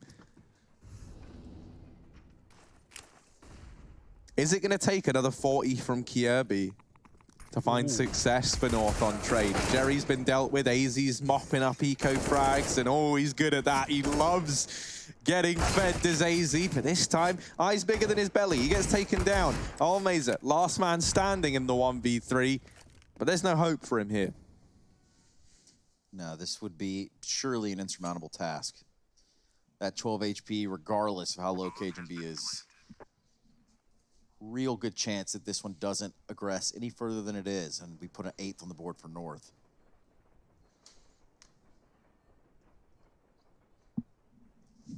Nothing like back-to-back Deagle armor saves, especially going into a rifle round. Does make sense, though, having the Kev and being able to buy up around that. But he might lose it. He's seeming hungry. He's seeming keen, and this is being watched by Cajun waiting. And, yeah, there it is. Not worth the wait at all. 8 rounds to North. Yeah, Someone Steady wins the race, though. This is certainly the start of a comeback, the chance to come back. And we know that the fact that North would float this map in a best-of-3 series versus a team that does like to play train means I'm sure MSL has done his homework. Yes, okay, maybe CT side didn't go their way, but now being able to control the pace, things are looking good for North. They steal the momentum right out of the hands of Forze with that clutch from Kiebi on the A site, and they have been building upon that ever since. Forze now coming back in with guns, getting that AWP out that we've been waiting for Z-Power, and he'll be boosted inside of the connector. Harry, you spoke about Z-Power's CT side AWPing today, about how much better it was than the T side, at least as the numbers projected. Well, let's find out. Is North going to be able to put a stop to him? Yeah, Flit really pushing himself down there towards Ivy. He's going to back out. The timing's going to work out in a way that KRB doesn't see him. And they're just going to come to a little bit of a standstill over there. Meanwhile, on the other side of the map, it's going to be North playing around this ladder room. Showing a little bit of presence towards inner. Currently, Almazar playing on the inside of the site. He's going to drop a grenade. No one's going to be there to answer it, though. Right, Flash just got thrown over from AZ, and that's allowed these three players to try and get out through the pop dog, but they haven't checked top blue, and Facecrackers punished them for it dearly. Oh no, AZ's tried to come in. This is the manning through the flashbang. He arrives a little bit late. Kiebi wins his fight over Flit, but look at how fast Forze are on the rotation. All three players are here already, staring down the sight lines back at these two remaining North players. The 12th round for Forze. They are quick on their feet and they are accurate on the trigger. That's them bounding back into the lead and now leaving North on the back foot. Yeah, luckily still money to reinvest though. MSL's back on the AWP, so it's not the be-all and end-all. It's not the game lost, but this rifle round decides almost everything. Forze will go to 14-8. If North don't pick up this rifle round, they'll be left with pennies, with scraps. And Z-Power, he's looking to turn North into scraps, waiting towards the connector. Gade is out and about. He is very aggressive indeed. That Molly is going to find nothing, and Gade is going to sneak on past it. Flit's aggressive down Ivy, but Jerry's been dropped in the meantime, playing back green. Flit might have to peel off this position. Kiebi is waiting for him to come in and try and flank potentially, but that's not going to be the case. They're waiting for Gade to really force the issue. Facecracker swap positions. Flit's coming back out. Ivy to spot him inside of the site and walking through the smoke. Actually going to back out of that one. Not going to commit. Gade is wondering, where the hell are these CTs? Where are they? Oh, well, MSL's removed one. Flit comes back late and Gade just gets caught looking away at exactly the wrong time. And oh no, I didn't think this would be the thing that makes the round spiral out of control. Kiebi, surely you don't catch his timing. He's holding, he's waiting, but Z-Power is fast and deals with the man down in Ivy. AZ's gone and it's Cajun B all alone. 1 versus 3 to do. The bomb a little ways away. He does mop up the first man, but Z-Power is in with the response. Forze 13-8. And that's such an unfortunate round. Very well played from Forze, you know, realizing that a man has gotten out, a man has gotten deep, and he gets that kill. But then, you know, outside of that one moment where you have the chance to get the trade, you actually don't know where he's gone, with the smokes down, with the flashes going in, and just silence across the bomb site. So Forze post themselves up together. You saw Flit left Ivy. He peeled away from that aggression he was attempting, rejoined his teammate, and they just play inside of the site, hidden from Gade. They don't let him get kills from that little opportunity they gave his way. And now 13-8, no money for North. This should be that 14-8 scoreline, exactly as you said, Hugo. Such a frustrating round, and this one will probably be similar as well for North. They've been spotted going towards B. That bomb, I imagine, has been ascertained. And he's going to go up the ladder. He only gets one. Damage to Cajun can be finished off by Facecrack, who will lay down some pain from the connector, spamming away with his M4. Bomb is yet to cross to the site, and it shan't be doing that anytime soon. I mean, the bomb's on site, but it's not getting planted. No one to put in the numbers. Kiebi dead last, and Forze with 14, as we anticipated. Without the bomb plant, that's going to have grave consequences. They can't afford the AWP if Gabe wants to drop it over, but that's going to be a whole question mark in and of itself. You can see he's hesitating, he's waiting, but he'll go for the AK instead. North, I imagine we're going to see a faster round, maybe a fast burst out of T-Con quickly here with no AWP. Will Forze have the mollies ready for it though? Fast smokes from North, no one committing off the back of it. They're going to send players up Ivy, above the B halls towards Pop Dog. Everything but T-Con. And again, we've got this Ivy aggression for Forze. This time it could get messy. It certainly could. There's the push. Nice shot there from X-Power. A trade from AZ does keep things honest, keeps them even. On the other side of the map, KGB finds a frag and a little bit of a push. Gary panicking, reversing, backpedaling, and ultimately falling. Face crack by himself. There's just simply nowhere for him to run. North putting up a round on the board. That's going to help the war effort just a little bit. 14-9. Dangerous territory still for North. Flit holds the world's second highest rating on train of all players on land in the past 6 months. Wow. Okay, Flit, I see you. Okay. Not bad. Flit's been sick, though, just generally for Forze. Like, regardless of the map, he's such a good player. We can see him take that secondary AWP from time to time as well and show his value there. Often taking it off of spawn over Z-Power. And I like that Forze have that, you know, ability just to throw it around. North, tactical timeout after winning the previous. They know the pressure. They know what they got up against them. But do they know the economy? Because Forze, they lose one round and they are straight onto eco. They could have invested, but rather just get everything for that follow-up round. The loss bonus isn't great, so that's why they're keeping the majority of their money. 3,000 a player on most cases. And Jerry can even drop the ult for Z-Power as well in the follow-up round. So it's all good for Forze. Just take this one on the chin, let North get double digits, and move on with your next.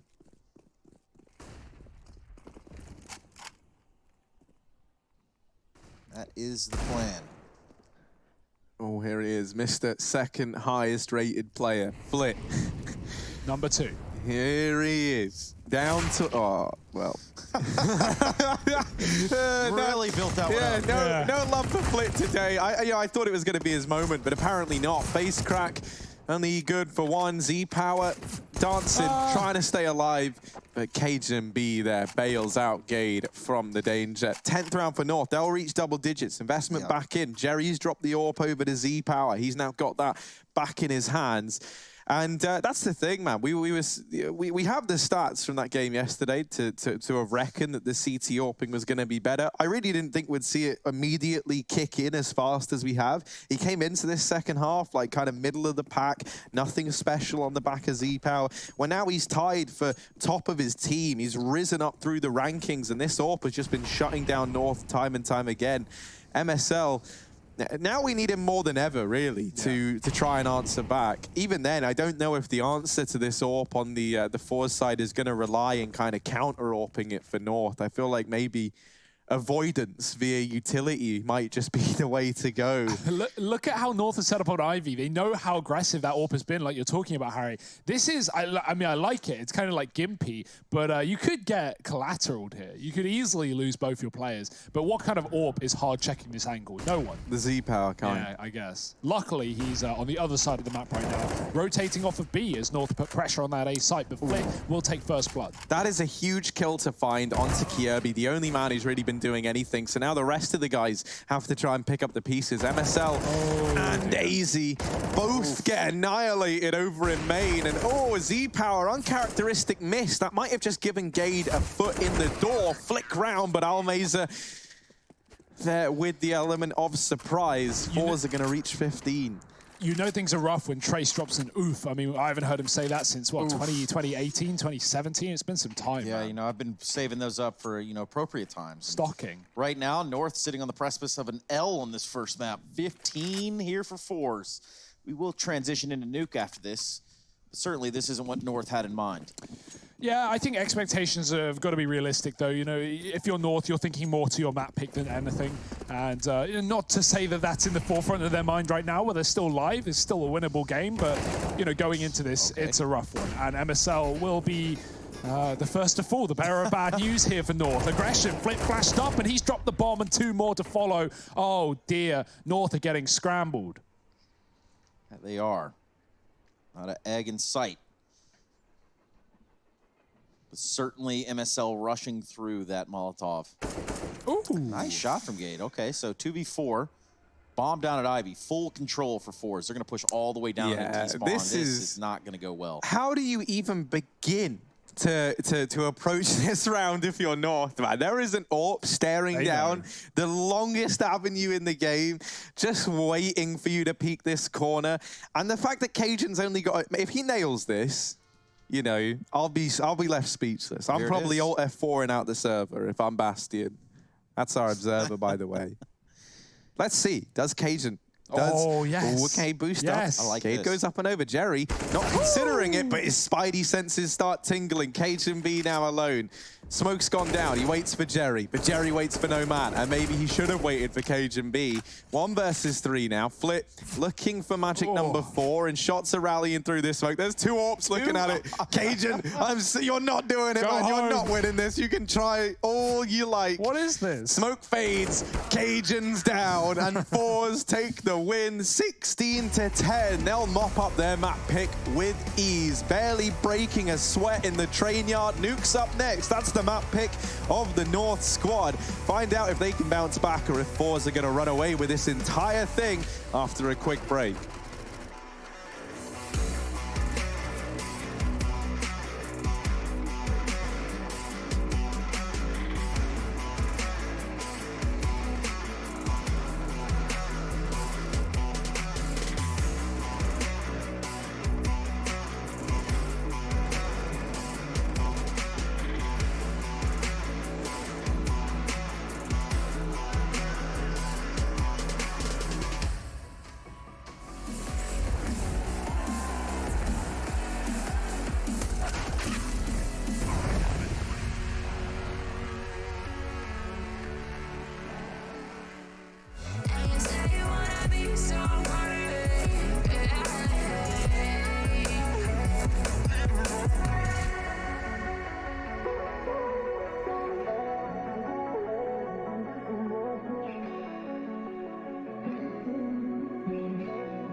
Never let you double cross them.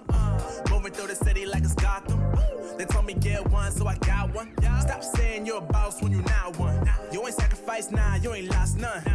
All over the gram like you got a bag. You ain't big dog, we ain't hearing none of that. I'm in the gym looking like a running back. And you know the flow, got him coming back. Who I was in the past, I'm unattached. Only focus in this moment is bringing the summer back. Oh, respect my grind, elevate souls and I spread good vibes. Young divine, you know I gotta shine. Raise your hands for a good time. Aight. Vibe until the morning, sleep until the noon. You said that you want it, so I got it for you. Let's all get together and show them how we move. We move, we move. 3, 2, bringing summer 1, to drop. You. Oh, ready, let's go. Cause you know how we roll. Let's take it round the world and back again. Ready, let's go. Cause you know like I know, we'll take it round and round. Yo, hold up, let me switch my flow up. Back in high school, they were telling me I'll blow up. Doing talent shows and man, everyone will show up. Got in an accident and still made it for them to go nuts. You know what? I'm so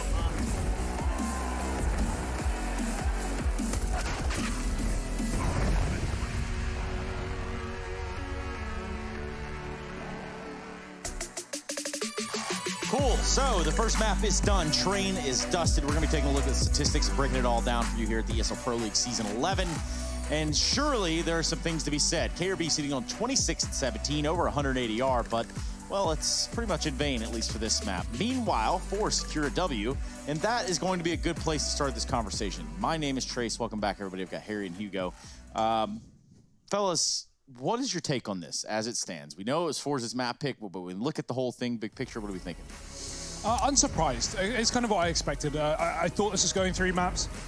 I still feel like North have it in them to take this series as a whole. We've got Nuke coming up next. And the Train, as said, was a map that not only Forze have made a mainstay of their map pool, but one that North have only played once in the last 3 months, and they got 2 rounds on it. So, yeah.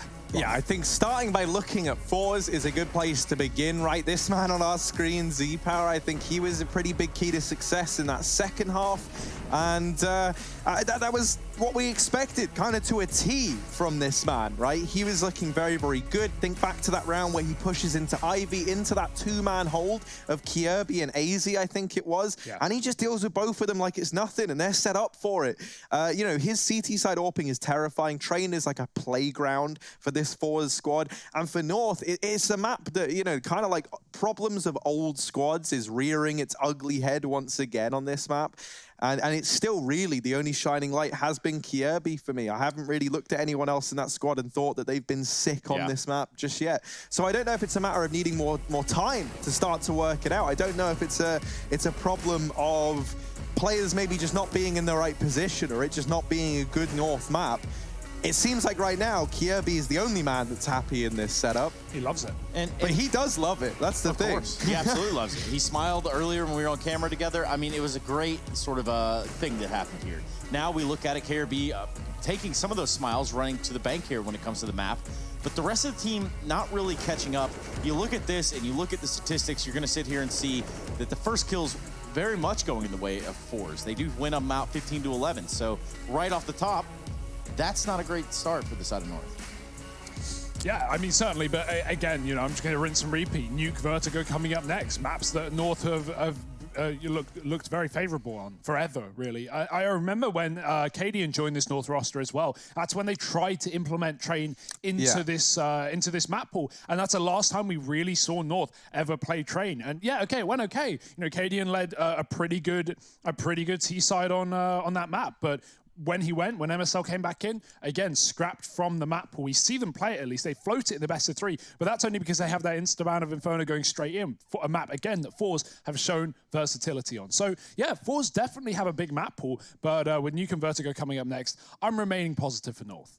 Which is good. Harry, are you positive? Yeah. In all the ways that matter. And yeah, in the ways that are, you know, important. Positive for the series, yeah. Like not positive in anything else. So what are the odds that we make it all the way to Vertigo? Let me ask you guys. I think good. I think, you know, like as we've said a few times, you know, like for this squad, Train was never at the heart of their game over on the North side. Whereas a map like Nuke, that has been a consistent backbone kind of throughout every iteration of this squad. You know, we used to have guys like Valder in this North squad looking incredible on maps like this. And you know, I mean, even throughout Cadian's reign in the team, right? He kept that up. I think throughout every iteration, Nuke has always been there as one of their go-tos, if not their go-to. So I think this second map should set us up to take us all 3. Well, you know what? Let's not just hatch all our eggs too early. I don't even know if that's a saying, but it might fit. We're going to go to a break. We're going to come back. We're going to begin to talk about that second map of the series. It's going to be Nuke. It's going to the pick of North, and certainly one that they're going to look more comfortable on or more convincing right here. They're taking on Forze. We're going to a break, so don't move, anyone. We'll be right back.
He wasn't the classic nerdy computer kid in school.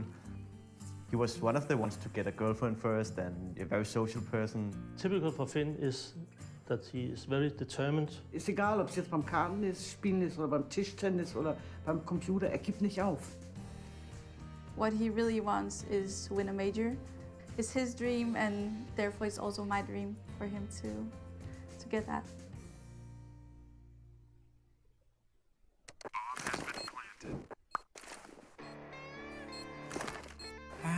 Cool, right? Want to know where I got it? Well, look, go to CS.money. It's a trade platform and a marketplace at the same time. Just choose, click, and get. Good luck, bro.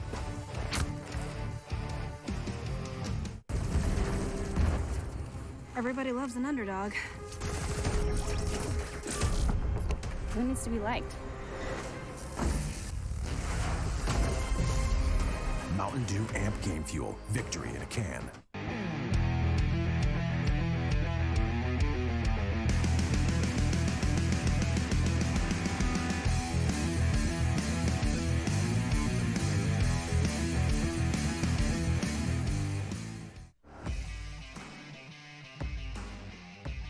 Charge up your game with excitement. Highest odds on the market. Take what's rightfully yours with GG.bet. The future waits for no one, so we refuse to wait for it. Today, battles are waged in nanoseconds, and planes are piloted from the other side of the world. The future's not coming, it's already here. Join us and be the future.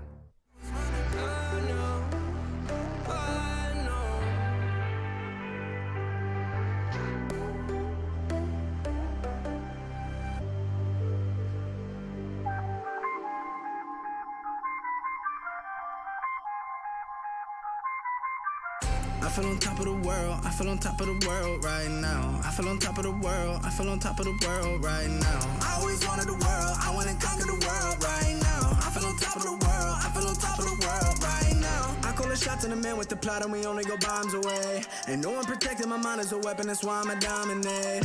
Taking advantage of every second, now I ain't got time to waste. They all tryna sign my name, they want me to sign my name. Counting your blessing while I count that in my winnings. We take 50s and 100s and throw them up to the ceiling. Everything I envision, now everybody gon' witness. Only difference between us is I ain't stop till I finish. Yeah. I feel on top of the world, I feel on top of the world right now. I feel on top of the world, I feel on top of the world right now. I always wanted the world, I wanna conquer the world right now. I feel on top of the world, I feel on top of the world right now. Savage, you've been distracted, your best, my average, there's a reason for that's a fact. So they snapping back, mad at the fact that I don't have a backup plan, I ain't need that. Outworking everybody when I relax, so I ain't tripping about none of y'all feedback. Heard that, wonder when I'm gonna peak at. And that's why you count your blessing while I count that in my winnings. We take 50s and 100s and throw them up to the ceiling. Everything I envision, now everybody gon' witness. Only difference between us is I ain't stop till I finish. Yeah. I feel on top of the world, I feel on top of the world right now. I feel on top of the world, I feel on top of the world right now. I always wanted the world, I wanna conquer the world right now. I feel on top of the world, I feel on top of the world right now. I feel on top of the world, I feel on top of the world right now. I feel on top of the world, I feel on top of the world right now. I always wanted the world, I wanna conquer the world right now. I feel on top of the world, I feel on top of the world right now.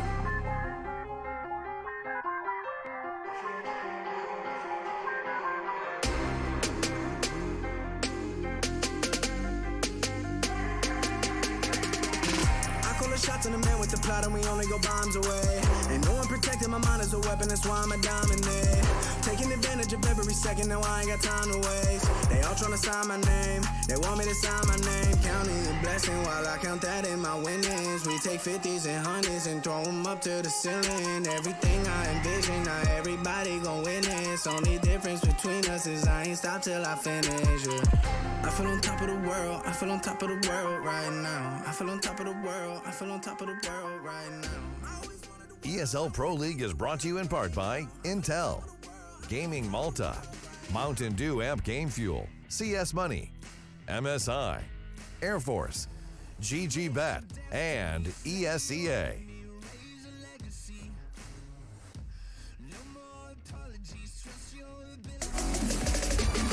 Two songs top of each other. Yep. Love that.